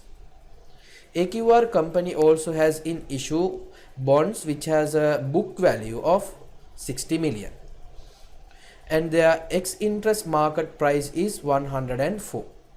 So market value is given, it is 104, which is $100 bond. The recent dividend per share of the company are as follows. So they have given the dividends from 2000 to 2004. The finance director proposed to decrease the weighted average cost of capital of AQR company. So finance director is suggesting to somehow reduce the weighted average cost of capital of the company and hence increase its market value. So as the company's directors are thinking, finance director also telling, okay, let's try to reduce the weighted average cost of capital, so it will lead to increase in the market value by issuing 40 million bonds. So in order to do that, what they are expecting to do, they are going to issue 40 million bonds. And another key point that I want to tell you, this is another one mistake most of the students are making. When they are reading the scenario, they will read for the just sake of reading it. Don't do that. When you are reading the scenario, even though you take time, no problem, read it with the proper understanding. It might take additional 1 minute or 1.5 minutes. Not a problem at all. Read with the proper understanding. Don't rush through the scenario. Take your time and read it. At the nominal value of $100 per bond, this bond would pay annual interest of 8% before tax. So it's a 8% bond before tax, would redeem at 5% premium. So redemption is given, it is redeemed at 5% premium to the nominal value after 10 years. So it is going to be a 10-year bond. So we read the requirement, we read the question, now you have the perfect idea in your mind. Now again let's go to the requirement and we'll get the proper idea of the requirement, because in your mind now you have the scenario. So let's read the requirement again. Calculate the market value after tax weighted average cost of capital of AQR company in the following circumstances. So in this question we have to find out what's the cost of equity of ordinary shares, what's the market value of ordinary shares, what's the cost of the debt, what's the market value of the bond that they have given. So if you know these four elements, you can calculate the weighted average cost of capital before the new issue of the bond is taking place. Okay. So in order to calculate the cost of equity, we have to use the dividend valuation model. So I'll type the formula here, but in your exam you all are not required to type like that. Why am I typing is because for you all to get an understanding. So cost of equity equals D0 into 1 plus G, close the brackets, divided by XP0, this entire thing plus G. So here you can see in this question, for you to get the answer, you need the growth rate. So how to calculate the growth rate? Using the past dividends that they have provided. So how to calculate the growth rate? You know here 19.38 dividend has increased to 21.80. So this increment has happened over how many quarters? 1, 2, 3, 4, over 4 years, not quarters, over 4 years. 1, 2, 3, 4, over 4 years, your 19.38 dividend has increased to 21.80. 2000, 2001, 1 year. 2001 to 2002, 2 years. 2002 to 2003, third year. 2003 to 2004, fourth year. So over 4 years it has increased. So I'll type it here. Again this one also I am typing for you all to get an understanding. 21.80 equals 19.38 only has increased to 21.80. So this into 1 plus G to the power 4. So this has increased over 1, 2, 3, 4 years. So let's calculate the growth rate, guys. I'll directly type the values here. Growth. So when I am typing the formula, please give your focus for the formula, guys. Open brackets, 21.80 divided by 19.38 to the power open brackets 1/4 this entire thing minus 1. So here you are getting a growth rate of how much? 3%. Now let's calculate the cost of equity. So D0, the dividend which they have paid 21.80, keep in your mind they have given this one in cents. So I am going to do the calculation in dollars. So let me open a bracket 0.218 into 1 plus G. So growth rate I am not going to type it, I am going to link it. In your exam also you will have to do like that. Don't type it as 3%. Close the brackets. Divided by, this answer should be divided by your XP0. So the market value they have given, X dividend ordinary share price is how much? 2.5. So 2.5. I'll put another bracket to be in safe side. This entire thing plus the growth rate which is 3%. Again I am linking it. So how much is the cost of equity I am getting here? I am getting a cost of equity of 12%. So that part is done. Now let's calculate market value of ordinary shares. Market value of ordinary shares. So how many shares are there in the market? 100 million shares are there. Each share price is 2.5. So 100 million into 2.5. So here you are getting 250 million. So here inside the brackets I'll type and keep this is in millions. If not we will forget it. Okay. So now let's do the calculation for the bonds. So bonds, how much is that? The current after tax cost of debt is 7%. So they have given after tax cost of debt rate is given, it is 7%. So nothing to calculate. So I'll type and keep it here. Cost of debt after tax value they have directly given it, which is 7%. And we have to calculate the market value of bonds. So market value of the bonds are how much? One bond is 104. There are 60 million book value bonds are there. So if you divide that 60 million from 100, you will get how many bonds are there in the market.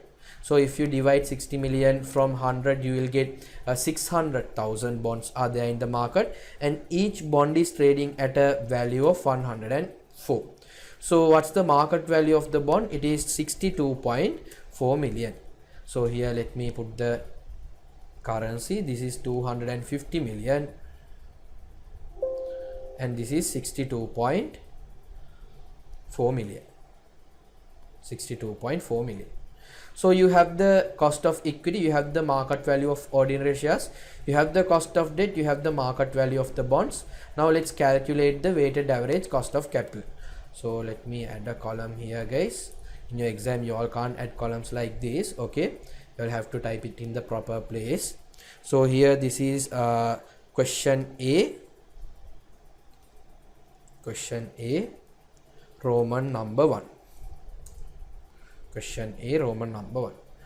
So weighted average cost of capital before new bond issue. So I am giving a perfect picture for the examiner. Examiner here, see, this is the weighted average cost of capital before the new bond is issued. So let me calculate it, guys. Open brackets, this market value into 12% plus, again open brackets, this market value into 7%. So my numerator is done, so I will close the brackets fully. So inside this bracket my numerator is there. So now let me enter the denominator values. So for the denominator you have to take the total of the market value of ordinary shares and the bonds. So again I am not going to type anything, I am going to link it. So take C8 cell plus your market value of the bond C11. So close the brackets. Make sure to use the brackets properly. When you open a bracket, make sure to close it. So here I am getting an answer of how much. Let me take the answer for 2 decimal places. So here I am getting an answer of how much? 10.97%. So before the new bond is issued, the weighted average cost of capital is how much? 10.97%. So next what they are asking is calculate the weighted average cost of capital after the new bond is issued. So let's calculate it. A Roman number 2. So in order to calculate the weighted average cost of capital, I need the cost of debt of this new redeemable bonds. So let's calculate it. Issue price, interest, and redemption value. So issue price is how much? 100, and interest is how much? This is a 8% bond. So 100 into 8%, but you have to take the net of tax value. So because we need after tax rate no, to get the net of tax, 1 minus T, tax is 20%. So here you are getting 6.4, and next what they are telling is, sorry, tax is 30% guys, tax is 30%.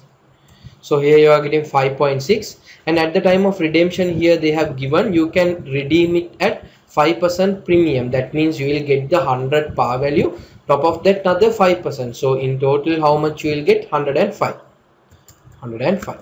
So let me calculate the present values using two discounting factors, because I want to calculate the IRR. Maybe 5% I'll take. So here I am getting 1. Let me increase the decimal numbers. 5%. Let me take it here, and this is year 0, year 1 to 10, year 10. So year 1 to 10, 5%. What's the annuity factor I am getting? 5%, 10 years annuity factor 7.722. And next one, 5%, 10-year discounting factor 0.614. So let me calculate the present values. This value into discounting factor. So I'll copy paste it. Let me change the decimal numbers. Let me make it 2 decimal places. So here how much is the NPV that you are getting? You are getting an NPV of positive 7.71. So to calculate the IRR you need a negative NPV. So let me copy paste it and change the rates. Maybe 6% I'll take 6%. So 6%, 10 years annuity factor I can get 7.360, and discounting factor I can get 0.558. So here I am getting a negative NPV, so I can calculate the IRR now. So let me calculate the IRR. IRR, if not it is the cost of debt of new bonds. So let me calculate it. 6% minus 5% divided by, I am going to enter the values for denominator, this amount minus this amount into this amount, this entire thing plus 5%. So here I am getting a IRR of, or cost of debt of new bond is how much? 5.98. So I got that rate. So I have to calculate, get the market value of the new bond. Market value of new bond. So how much is the market value? I am going to get 40 million actually. So 40 million. Here I will copy paste this. So let me calculate the new weighted average cost of capital. So let me finish off the numerator first. for this amount, this percentage. So you can see the formula here, plus for open brackets for this amount, this percentage, plus for this amount, this percentage. So that entire thing is my numerator. So let me put another bracket. Let me get the denominator value, open brackets, my total equities and liabilities. So this amount plus this amount plus this amount. So how much is the new weighted average cost of capital that I am getting? It is 10.41. If you just calculate these numbers, you can't get all 12 marks according to the question. If you calculate just numbers, you can get like maybe 10 marks. Okay, so what they're asking is comment on your finding. So how we are going to make a comment on this? Now here you can see before the bond is issued, your weighted average cost of capital is 10.97. Now weighted average cost of capital after bond is issued, it is 10.41. So here see what has happened, your weighted average cost of capital has been reduced. So you can make a comment saying that as your first point, weighted average cost of capital has been reduced because your debt is cheaper. Now here see, if you are taking equity cost is how much? 12%. But here see, the debt cost is how much? Only 5.98. Since debt is cheaper, what happened? Your weight reduced. So that is a one point that you can mention. But another point that you can mention, even though the debt is cheaper, if we finance through debt, what will happen? Our gearing will increase. If our gearing increases, the financial risk increases. If financial risk increases, to compensate for the additional risk the shareholders are taking, the shareholders will demand for a higher return. So that point also you can mention. However, if you obtain the finance from debt source, it will lead to increase in the financial gearing. So if financial gearing increases, the risk will increase. So to compensate for that, equity holders will demand for a higher return. So that one should be taken into the consideration. So if you can make these 2 points, you will get all 12 marks.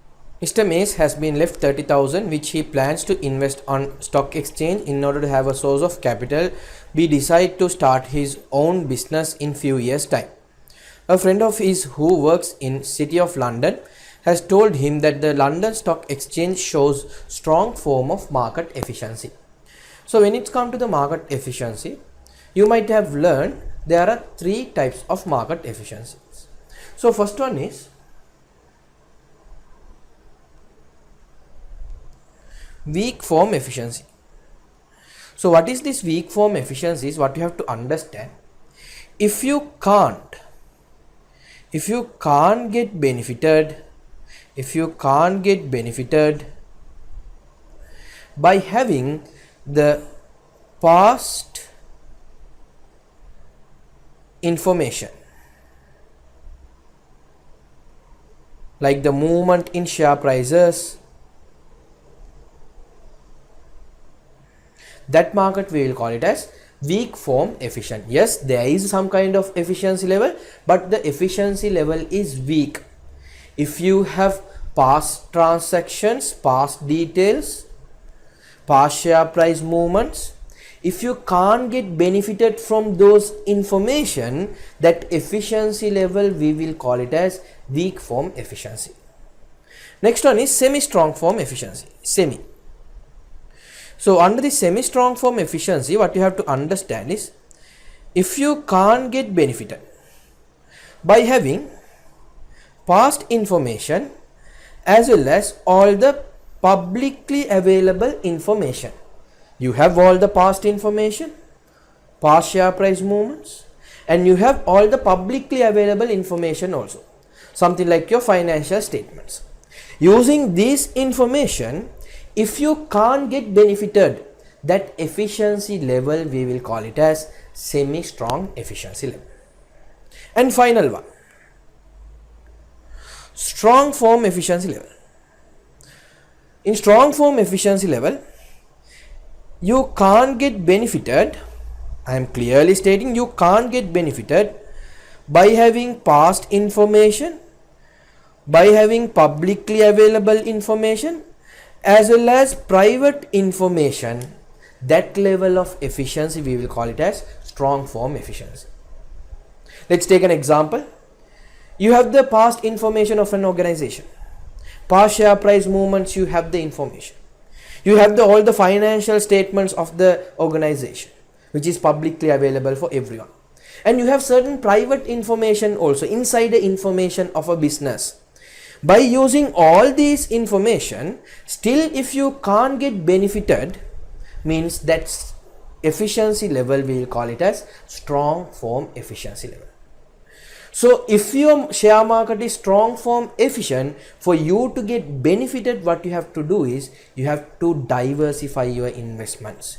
You have to invest in good places by doing a diversification. So let's go to the answers. If this is the case, which of the following investment strategy should Mr. May follows? So this London Stock Exchange is in a strong form efficiency. So as I said, what you have to do, you have to invest in good places, diversify your investment, then only you can get benefited. A good spread should be there in your investment. So that answer is there in which option? Study the company's report in the press and try to spot undervalued shares in which to invest. It's wrong. Invest in 2 or 3 blue chip companies and hold the shares as long as possible. Wrong. Build up a good spread of shares in different industry sectors. So if your share market is strong form efficient, for you to get benefited, there should be a good spread in your investments. So for this question, your answer should be C. A company has 7% loan notes in issue which are redeemable in 7 years time at a premium of 5% for their nominal value, which is 100. The before tax cost of debt of the company is 9% and after tax cost of debt of the company is 6%. Before moving into this question, I want to teach you something. There is a small element or small area where most of the students can't understand when to use before tax debt rate, when to use after tax debt rate. I'll give you a small trick. If you are dealing with a calculation of finding out weighted average cost of capital which is connected with business financing, if that is the case, you have to use the after tax rate. If you are dealing with something like valuation of a security which is connected with business valuation section, you have to use the pre-tax rate. So this is the trick that I want to tell you. So let's get into the question. The person who has this loan note, he is getting 7%. It's a 7% loan note. That means the person who has this loan note, he will get $7 every year. So from year 1 to 7, every year how much he will get? He will get $7. And after 7 years, at the time of redemption, how much he will get? 100 plus it is 5% premium. So 100 plus another 5%, in total how much he will get? 105. So here the debt rate you have to use, as I said you, business valuation pre-tax rate. So the before tax cost of debt of the company 9%. So you have to use 9%. I'll use the annuity factor here. 9%, 7 years annuity factor is 5.033. 9%, 7 years discounting factor is 0.547. So here how much is the present value that you are getting? 7 into 5.033, you are getting 35.231, and 105 into 0.547. How much you are getting? 57.435. So what's the total value that you are getting? 35.231 plus 57.435. You are getting an answer of 92.67. So 92.67 is there in answer A. So the market value of this loan note is 92.67. TKQ company has just paid a dividend of 21 cents per share and its share price 1 year ago was 3.10 per share. The total shareholder return for the company was 19.7%. So how to calculate the shareholder return? So normally shareholders will get two types of returns. So I'll take an example first of all to explain to you. Today I am purchasing a share for a cost of $100. Okay. After a year, the share price is increasing for 110. So here see, this let's assume I purchased in 2004. Okay. This is beginning of 2005. We'll assume like that, or end of 2004. So my share price increased by $10. So there is a capital gain for me, which is $10. Apart from that, for this particular year, the company gave me a dividend of $5. So what you have to understand, by investing this $100, I got two types of returns. One is the capital gain, which is $10, and the dividend, which is $5 dividend. So my return is how much for the investment that I made, $100 investment, I got a return of 15. So as a percentage, my return is how much? 15%. So how did I calculate this return? How did I calculate this? My investment amount, which is my old share value, P0, okay. And here one return is capital gain. How did I calculate that $10? From my new share value, I deducted my old share value. New share value is 110. My old share value is 100. So from my new share value, I deducted my old share value. So this element, this part gave me the capital gain plus the dividend that I received. This is the total shareholder return. Now using this formula, let's try to get the answer for this particular question. So I'll write the formula here. Shareholder return equals, for the investment that I am making, I will get two types of return. One is the capital gain plus the dividend. So the shareholder return is given in this question. How much is that? 19.7. So I will write it as 0.197 equals, the company has just paid a dividend of 21 cents per share and its share price 1 year ago was 3.10. That means my old share price is given, which is 3.10. I don't know P1, new share price I don't know. So P0 is given, which is 3.10. Dividend value also given. How much is that? 21 cents. That means it is 0.21. So my P1 value, that's what I have to find. So 0.197 into 3.10 is equals P1 minus 3.10 plus 0.21. So your P1 equals how much? 0.197 into 3.10 plus 3.10 minus 0.2. So how much is the new share price that you are getting? So I will put a bracket here to be in the safe zone. 0.197 into 3.10 plus 3.10 minus 0.21. So how much is the share price that I am getting? 3.5. 3.5. So this answer is there in which option? It is there in answer A. So my current share price is 3.50. Compton PLC has announced a 1-for-4 right issue at a subscription price of 2.5. The current cumulative right price of the share is 4.1. What they are asking is new ex-dividend market value of the share. So you have to calculate the TERP actually in this question. So for 4 old shares, I am getting 1 new share. So 1 old share value is how much? 4.10. 1 new share value is how much? 2.50. So for a person who has 4 old shares, we will get a 1 new share, which is a right issue share for a reduced price. So here how much you are getting? 4 into 4.10. It's 16.4. Here 2.5. So this person now how many shares he has? 5 shares. What's the value of the 5 shares? It's 18.9.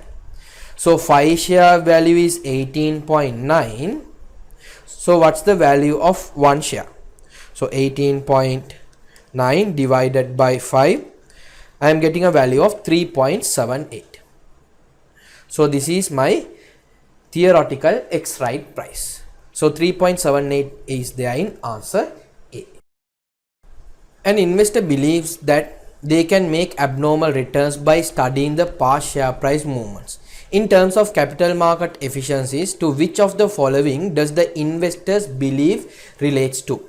So actually this investor is believing by going through past share price movements, I can get abnormal gains. So actually this investor, what he is trying to do, by using certain techniques, by doing an analysis here, he is going to get benefited.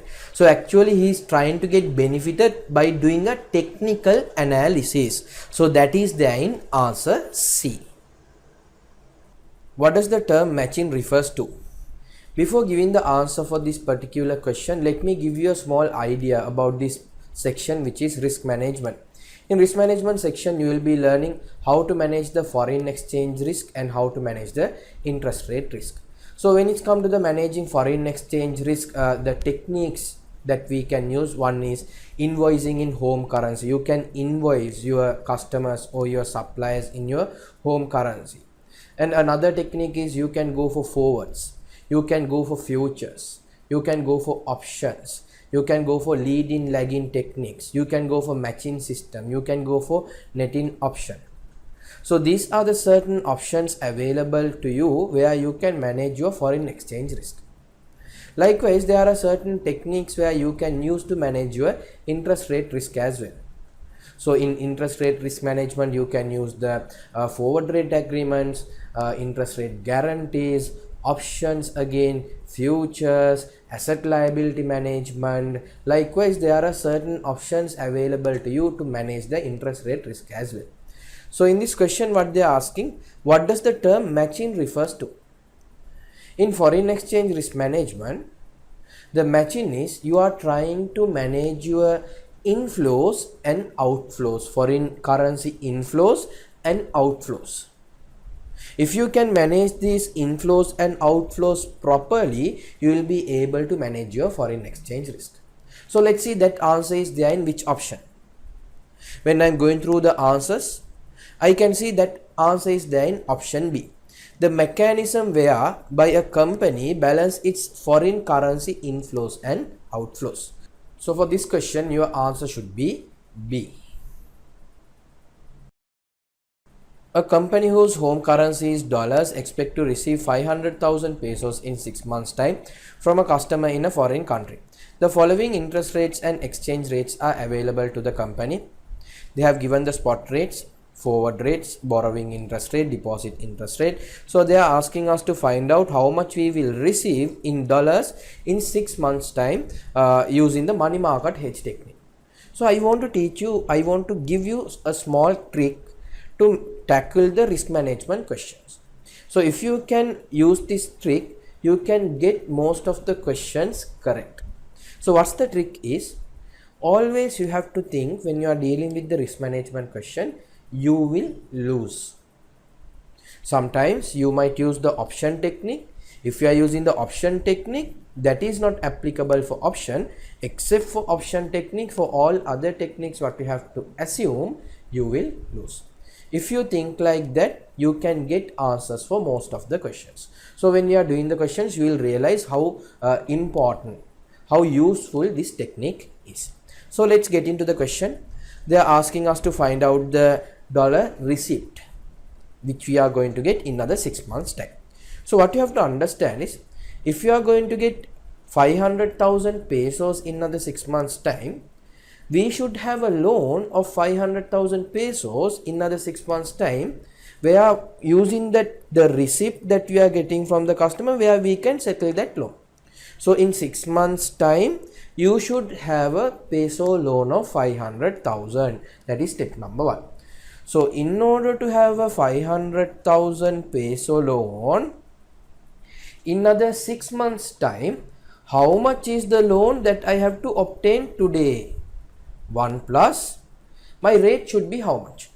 So I am going to take a loan now, a foreign loan I am going to take. So foreign country, borrowing rate is how much? 8%. So this 8% is for a year. I need it for 6 months now. So 8% is for a year. 8% divided by 12 into 6. I need the 6 month rate. So how much am I getting? I am getting 4%. So 4% is the 6 month rate, 0.04. So here, how much is the loan that I have to take? Today I have to take a loan of how much? 500,000 divided by 1.04. So 500,000 divided by 1.04, how much I am getting? 480,769. I have to take this amount of loan today. 480,769 pesos loan. So I took this loan. Now I have this pesos loan with me. So what I will do, I will give this pesos today and I will get dollars. That means I am trying to convert this pesos into US dollars using the today's rate. So this is the place where your risk will get eliminated, because you are doing the conversion using the today's rate, where you will get exposed to risk when you try to do the transaction in another 6 months time. So here we are not doing that. We are trying to convert the pesos into US dollars using the today's rate, using the spot rate, because I have pesos with me now. So let's do the conversion using the today's rate.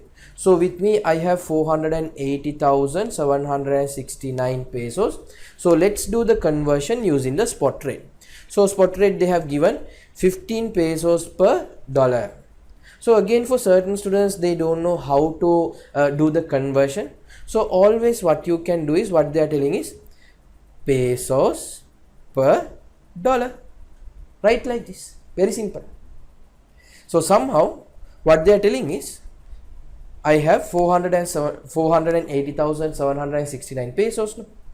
So if I divide that 480,769 pesos from some dollar value, I should get an answer of how much? 15. I should get an answer of 15. So let's find out how much is the dollar value that I am going to get today. 480,769 pesos divided by 15. I want to give you another trick where it will be very useful for you. When you are dealing with risk management, especially foreign currencies, always make sure to write the currency. Always make sure to write, because it will save your time. It will make your life easy, because you know you are dealing with which currency. So let me do it. It should be 15, guys. 15. So 480,769 divided by 15. How much dollars you have now? You have now $320,051. $32,051 now you have with you. You converted pesos into dollars using the spot rate, so risk is eliminated. Now you have $32,005 with you now. So what you will do, you will go and deposit this in the dollar account, because this is a cash receipt that you should ideally get in another 6 months time. Now this 32,051 you have with you now. So ideally it shouldn't be the case. You should have this 32,051 in another 6 months time. So what I will do, I will go and deposit this 32,051 in my dollar account. So in dollar account, home country, how much is the deposit that they are giving? 3% for a year. 3% for a year. But this is for 6 months. 3% divided by 12 into 6. So here I am getting 1.5%. So this 32,051 I am going to deposit for 6 months in my dollar account. So it's 1 plus 0.015. So how much is the answer that I am getting? 32,051 into 1.015. So if I deposit it, I will have $32,532. So after 6 months in my deposit account, in my deposit dollar account, I have this 32,532. I can take it. So it's going to be a dollar receipt for me. So what will happen, the amount that you are getting from your customer, for that amount, what will happen from your customer after 6 months, you will get 500,000 pesos. No? So using that 500,000 pesos, you will settle this bank loan. So you will settle that bank loan. So bank loan will be settled and you are getting your cash receipt after 6 months. How many dollars? $32,532. So that answer is there because they are asking the answer for the nearest $100. Your answer should be A, 32,500. ETED PLC has to pay a Spanish supplier 100,000 euros in 3 months' time. The company's finance director wishes to avoid the exchange rate exposure and it looking to for option do nothing for 3 months and then buy euros at the spot rate. No, if you do nothing, that is a place where you will get exposed to foreign exchange risk. So that is a wrong statement. You can't just wait, you have to do something. You have to either proceed with forwards or future options, if not lead in and lag in, asset and liability management, any technique you have to use.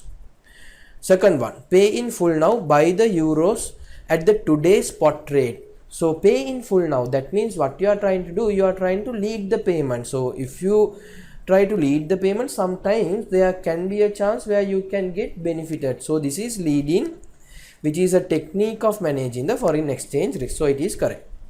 Buy euros now, put them on a deposit for 3 months and pay the debt with these euros plus accumulated interest. So you can see here, we can take this one as your money market hedge technique, but sometimes what they are telling is this can fall under asset and liability management also, because you are having assets and liabilities, you are taking some liabilities and converting it into assets. So either option can be a correct thing. Somehow this is a technique of managing the foreign exchange risk, so it's a correct one. And next one, arrange forward exchange contract to buy the euros in 3 months time. You know, forward is another method that we can use to manage the foreign exchange risk. So it's a correct statement. So your correct techniques are second one, third one and fourth one. It is there in option C. Consider the following statements concerning currency risk. Lead in and lag in is a method of hedging transaction risk. If you take foreign exchange risk, there are 3 types of risks.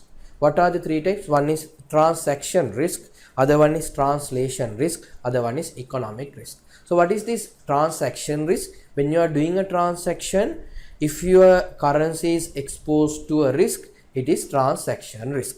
What is this translation risk? When you are translating your assets and liabilities to another currency, that is translation risk. Something like converting your balance sheet figures.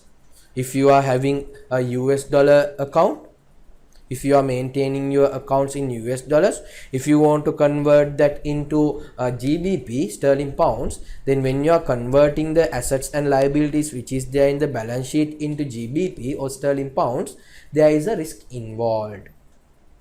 And next one is the economic risk. Due to economic factors, there are certain risks that you will face. And lead in and lag in is a method of hedging transaction risk. Yes, whatever the invoicing in home currency, forward contracts, and your lead in and lag in, everything, it is technique of managing transaction risk, not the translation risk. Matching receipts and the payment is a method of hedging translation risk. No.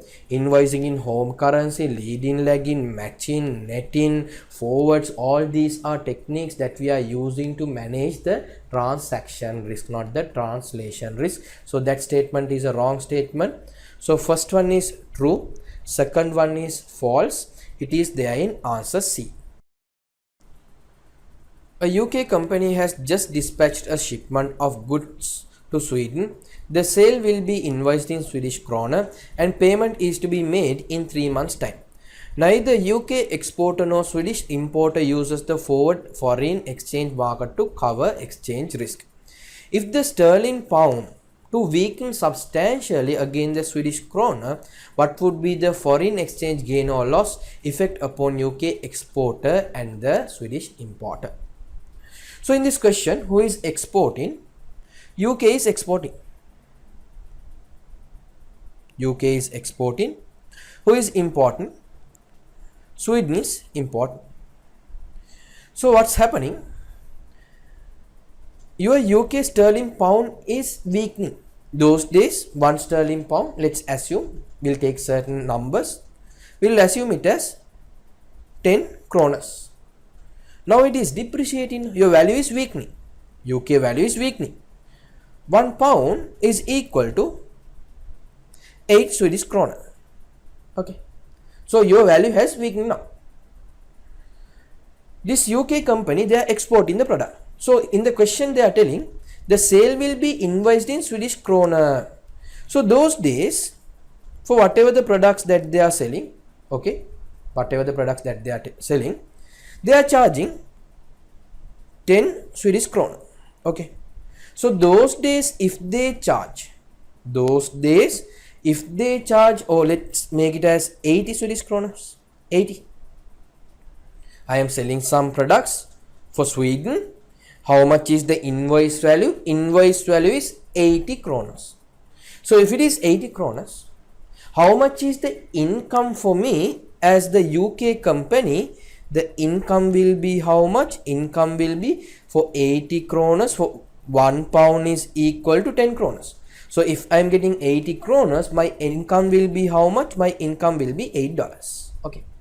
My income will be $8. Now what's happening? My currency weakened.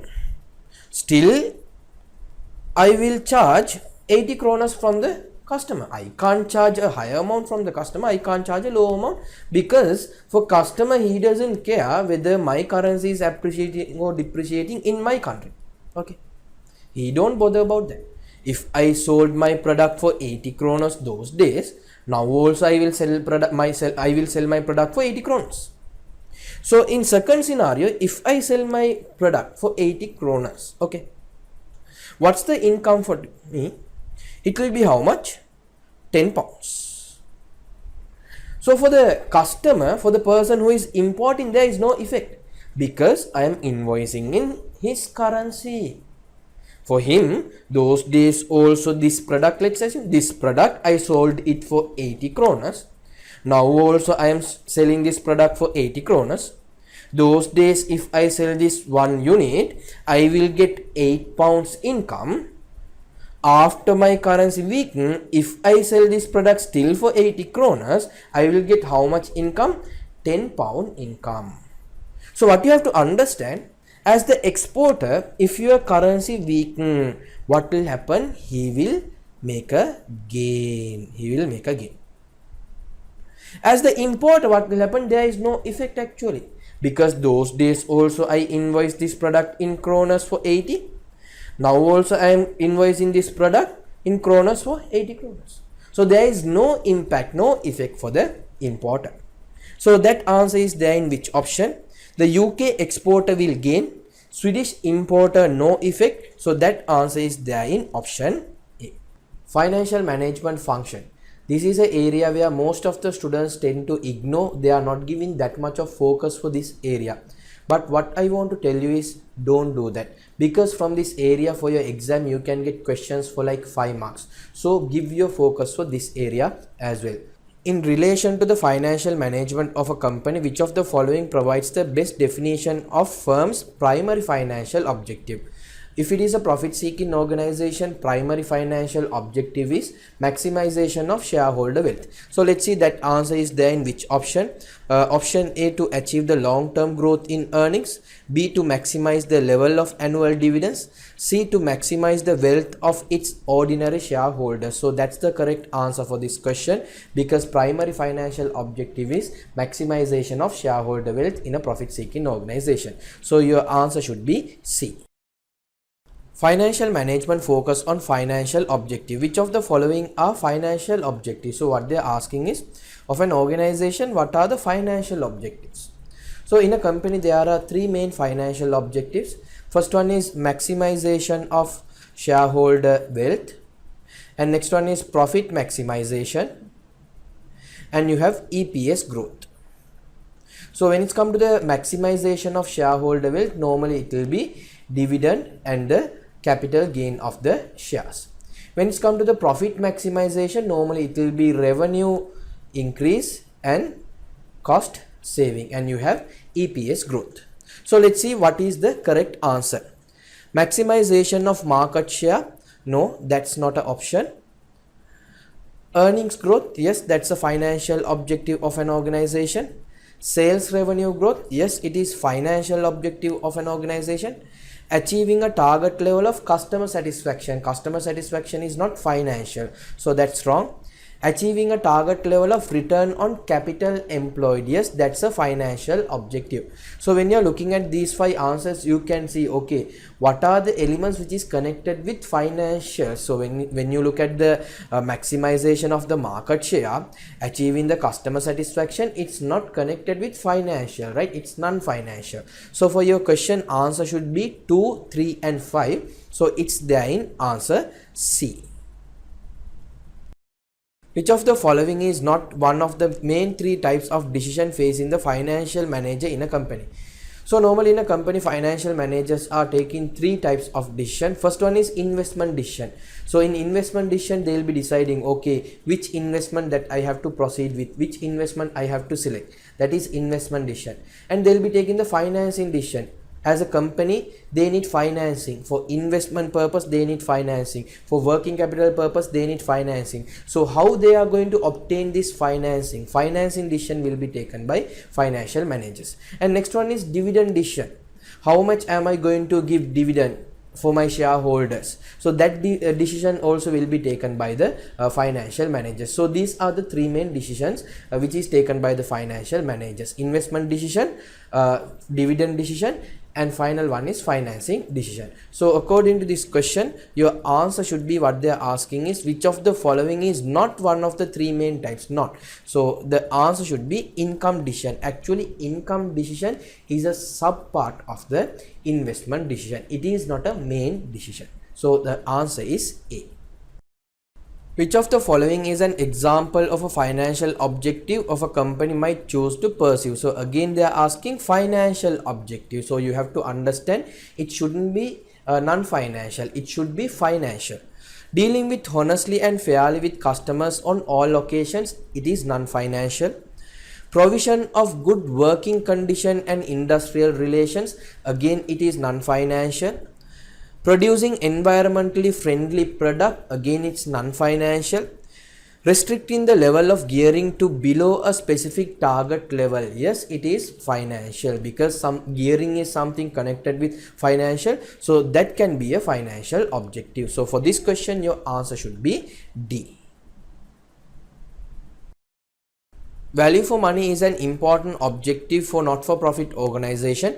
Which of the following action is consistent with increasing value for money? So they are talking about value for money. That means it is 3E model. Under 3E, what are the 3 E's that you should know? First one is economy. So what is this economy? You should be able to get the best product for the best price, or if not, best product for the right price. So you shouldn't overspend. Whatever the product that you are purchasing, whatever the material that you are obtaining, you should pay the correct price. You shouldn't spend over. And second one is, you have to be efficient. What is this efficient? There shouldn't be the wastage. The wastages should be reduced. The process should be efficient. Then only you should be able to get the maximum out of whatever the money that you have. And next one is effectiveness. What is this effectiveness? You should be able to achieve the objective of the organization. So you are taking a decision. Sometimes it is economically making sense, but you are not achieving the objective of the organization. So let me take an example. There is a teacher. For that teacher, you are paying $1,000 per month. This teacher is conducting classes, or in a school, this teacher is educating 50 students. In that classroom, 50 students are there. So what this school is doing, okay, for this teacher we are paying $1,000. In order to get the maximum out of whatever the amount that we are paying, we'll increase the number of students in one class for 250 students. Then when you are looking at the cost per student with regard to lecturer cost or teacher cost, it is getting reduced if you move from 50 students to 250 students. So those days, to educate for 50 students your teacher cost was $1,000. Now to educate for 250 students your teacher cost was $1,000. So you can understand your cost per student is getting reduced. Economically it makes sense. But the problem is the effectiveness will not be there. What's the objective of the school is making students pass. So those days this teacher had to give the focus only for 50 students, right? Now this teacher have to give the focus for how many students? 250 students. The focus is diluted. She has to give more focus. So sometimes the chances of students passing the exam will get reduced. The pass rate can get reduced. Pass rates getting reduced means the organization is not achieving the objective. That means the decision that you took, it is not effective.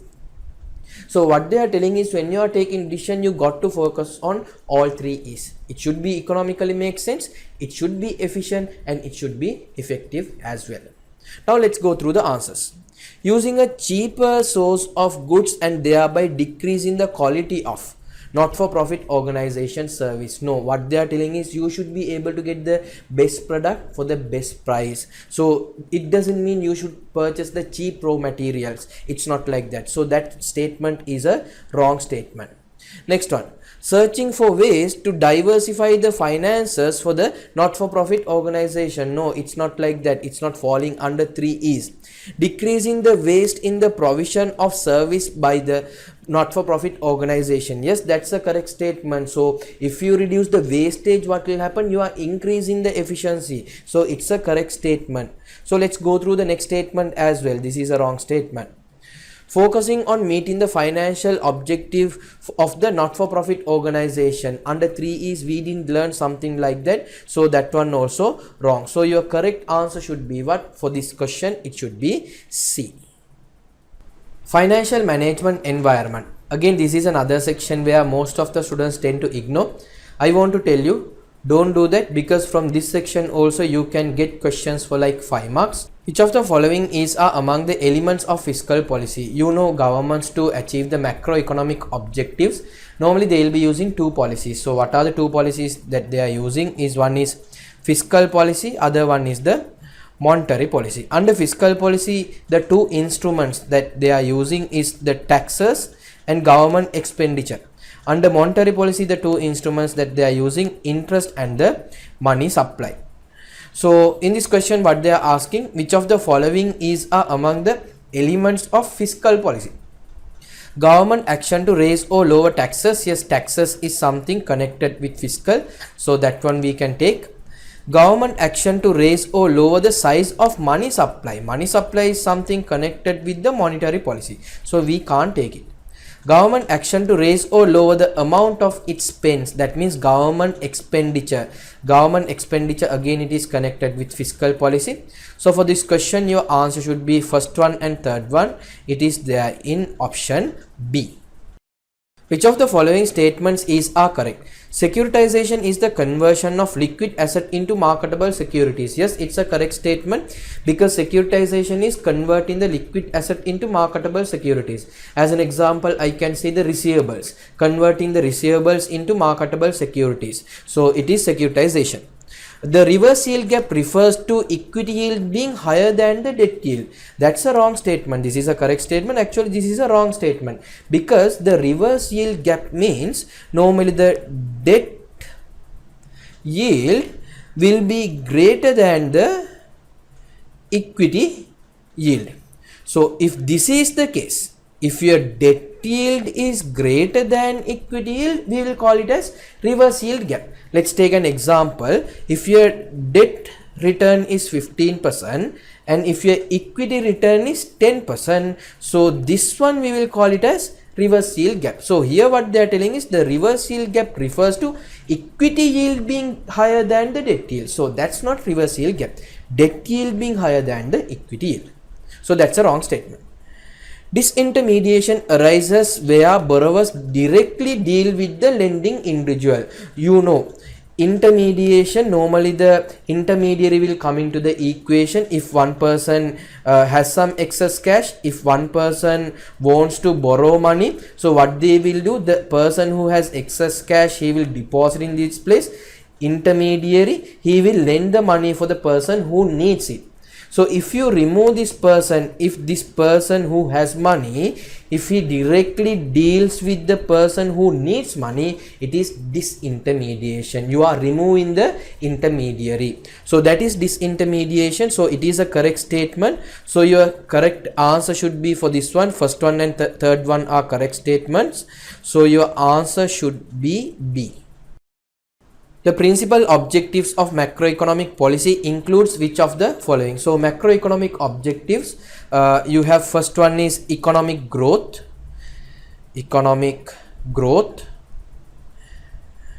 and you have price stability. If not, we can name it as stable inflation, appropriate level of inflation,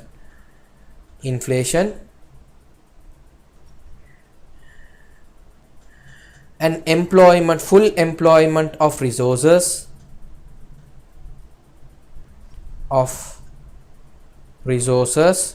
and next one is sustainable balance of payment. These are the main 4 macroeconomic objective. Apart from that, there is a sub macroeconomic objective, which is appropriate distribution of income and wealth. So these are the 5 macroeconomic objectives. So let's go through the answers. Full employment of resources, yes. Price stability, yes, that one also correct. Economic growth, yes, that one also correct. Balancing the government budget, no, it's not balancing the government budget actually, so that's a wrong statement. That is not falling under macroeconomic objectives. So your correct answer should be first one, second one, and third one. So it is there in answer C. Governments have number of economic targets as a part of their fiscal policy. Which of the following government action relate predominantly to fiscal policy? So we learn under fiscal policy we'll be using 2 instruments. What are the 2 instruments? One is taxation, other one is the government expenditure. Decreasing interest rate in order to stimulate the consumer spending. Interest rate is something connected with the monetary policy, so that's wrong. Reducing the taxation while maintaining the public spending. Yes, taxation is something connected with the fiscal policy, so that one we can take. Using official foreign currency reserve to buy the domestic currency. So this is foreign exchange policy. That one also we can't take as the correct answer. Borrowing money from the capital markets and spending on public work. So government is trying to increase their expenditures. So this is connected with fiscal policy because government is trying to increase their expenditures on the public. So it's a correct statement that we can take for the answer. So 2 and 4 are your correct answers, which is there in answer C. Which of the following is not a key role played by the money market? So you know financial markets we can split into 2. One is capital market, other one is the money market. Capital market is the market where you are dealing with the long-term transactions. Money market is the market where you will be dealing with the short-term transactions. So here they are asking the key roles played by the money market, which is short-term. So providing short-term liquidity to companies, banks and public sectors, yes, it is a key role which is played by the money market. Providing short-term trade finance, again, yes, it is a key role played by the money market. Allowing an organization to manage its exposure to foreign currency risk and interest rate risk, yes, again it is something a key role which is played by the money market, because if you take like options, futures, those things, transactions are happening in the money market. Dealing in long-term funds and the transaction, long-term funds, it is capital market. So for this question your answer should be D, because they are asking which of the following is not a key role played by the money market. Dealing with long-term funds is happen in capital market. So your answer should be D for this particular question. I am going to give you certain tips which will be very useful for your exam. Usually I give these tips for my students. Actually I am going to give you 8 tips. Tip number 1, Before the exam, sleep well. Don't study at the last moment. Tip number 2, make sure to read the technical articles. From the technical articles, you can get a better understanding about the subject content. Tip number 3, when you are practicing question, make sure to practice question in ACCA constructed workspace in exam platform.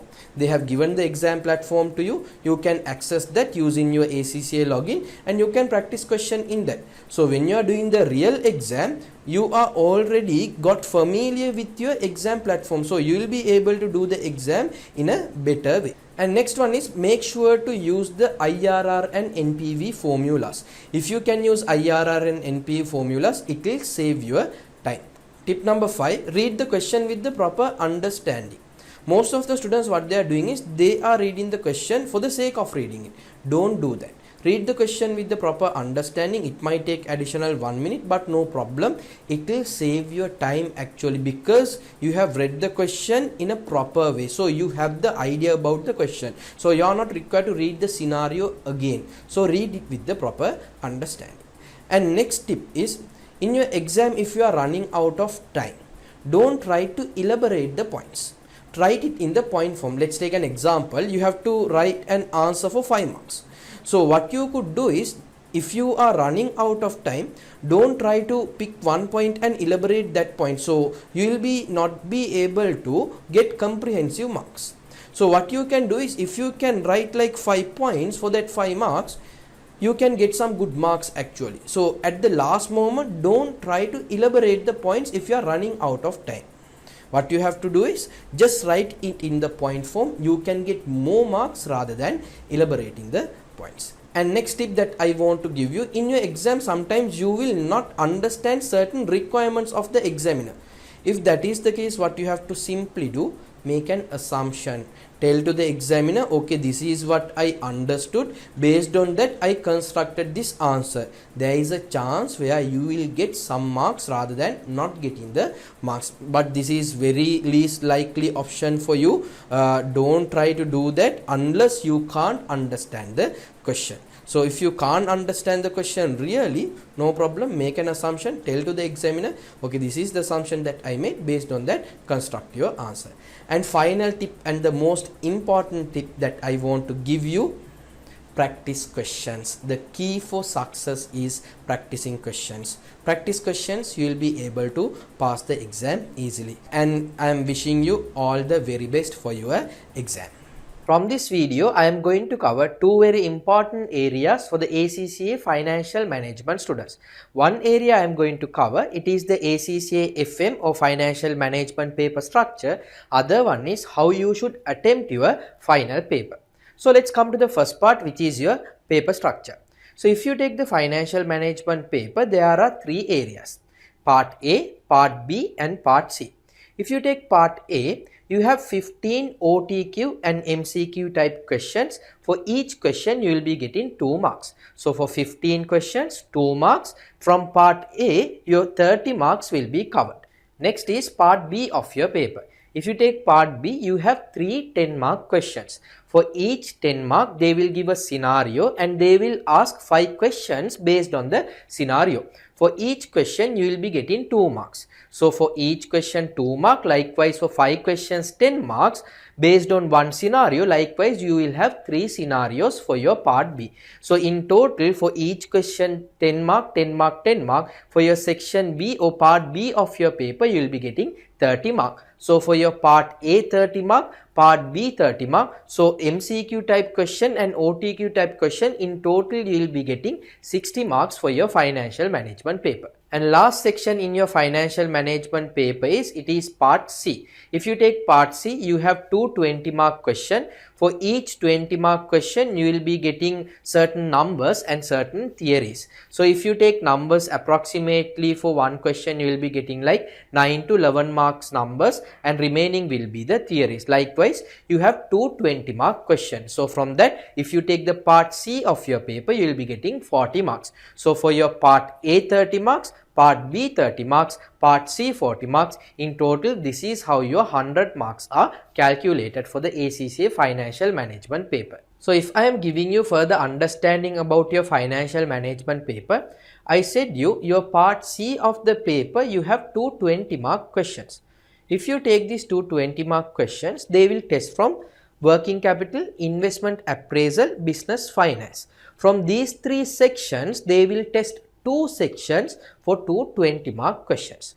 And next is part B of your paper. If you take the part B, I said there are three 10-mark scenario based questions. So one scenario based question will be from risk management, another scenario based question will be from your business valuation. So remaining third scenario based question will be from the area that they didn't test from the part C of your paper. I said for the part C of your paper, they can test from business finance or working capital or investment appraisal. That means from these three areas, they will test only two areas, either business finance and investment appraisal. If not business finance and working capital, if not working capital and investment appraisal. So they can test only two areas or two sections from the part C of your paper. So remaining section will be covered in the part B 10 mark. So if you take the part B of your paper, three 10-mark questions, one 10 mark will be from the risk management, another 10 mark will be from the business valuation, another 10 mark will be from the area which they didn't cover from the part C of your paper. And if you take the part A, from part A you will get MCQ and OTQ type questions from the entire syllabus. So this is how your entire financial management paper structure is constructed. So now I will give you certain steps that you should follow in order to do your financial management final paper. So the steps that I am going to tell you now, these are the steps that I have given for all my ACCA students as well as for my country prize winners and world prize winners. I have given the same steps, so they have followed these steps in order to clear their final exam. So this is just my recommendation. If you have got familiar with any other steps, it's perfectly fine. You can proceed with whatever the steps that you have got familiar with in order to do your final exam. So the steps that I am recommending for you, when you are doing your final exam, from your part A, you have 15 questions. From that 15 questions, pick like maybe 5 easy questions. Obviously, you will have out of that 15 questions, 5 easy questions will be there. So try to get all the questions correct. Okay, all 5 questions that you picked as easy. Don't do the difficult questions. Okay, keep the difficult questions to do at last. Then move to part B of your paper, which is scenario based questions. I said there are 3 scenario based 10 mark questions will be there. So complete all the part B questions. That means complete all 3 scenario based questions. Okay, then move to part C.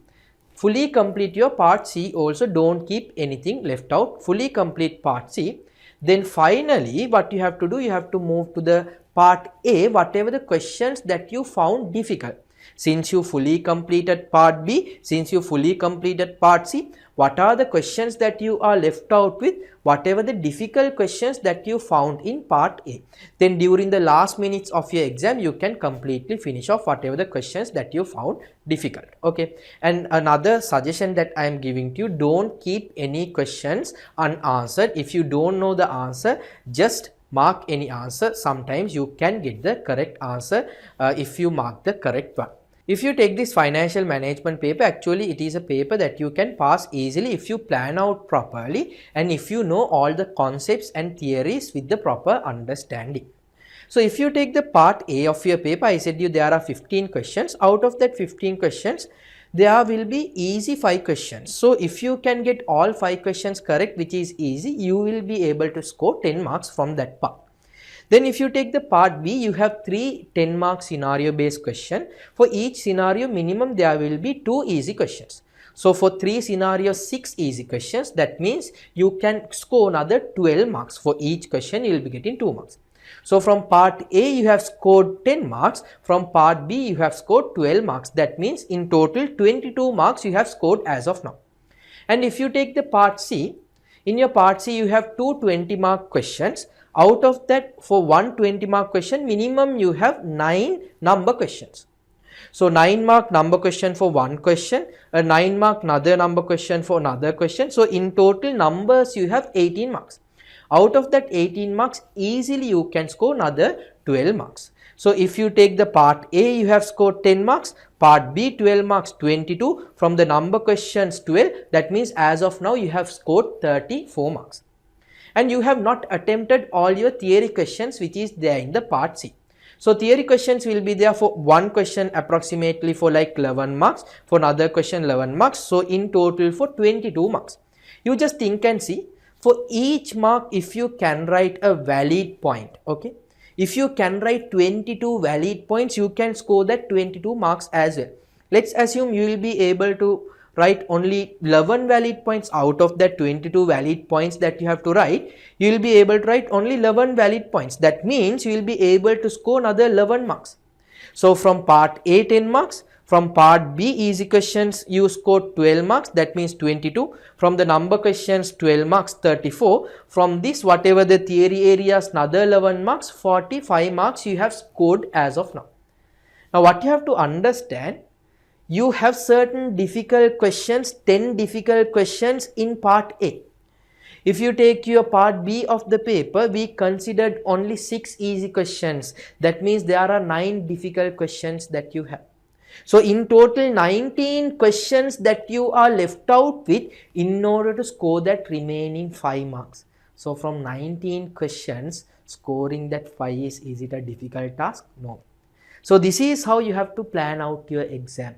If you plan out properly, if you know the concepts properly, passing financial management paper is very easy. If you like this video, please make sure to subscribe my channel and make sure to hit the bell icon. If I post any future videos, then you will get the notification. Apart from that, including the questions which is there in this particular video, I have done a revision program, a comprehensive revision program by covering 120 plus MCQ type questions and 6 constructed response questions. So out of that program, certain questions are already there in the video that you have already watched. So if you want, you can purchase that particular comprehensive revision program with 120 plus MCQ type questions and 6 constructed response question for a very reasonable price through the link which is available in the description.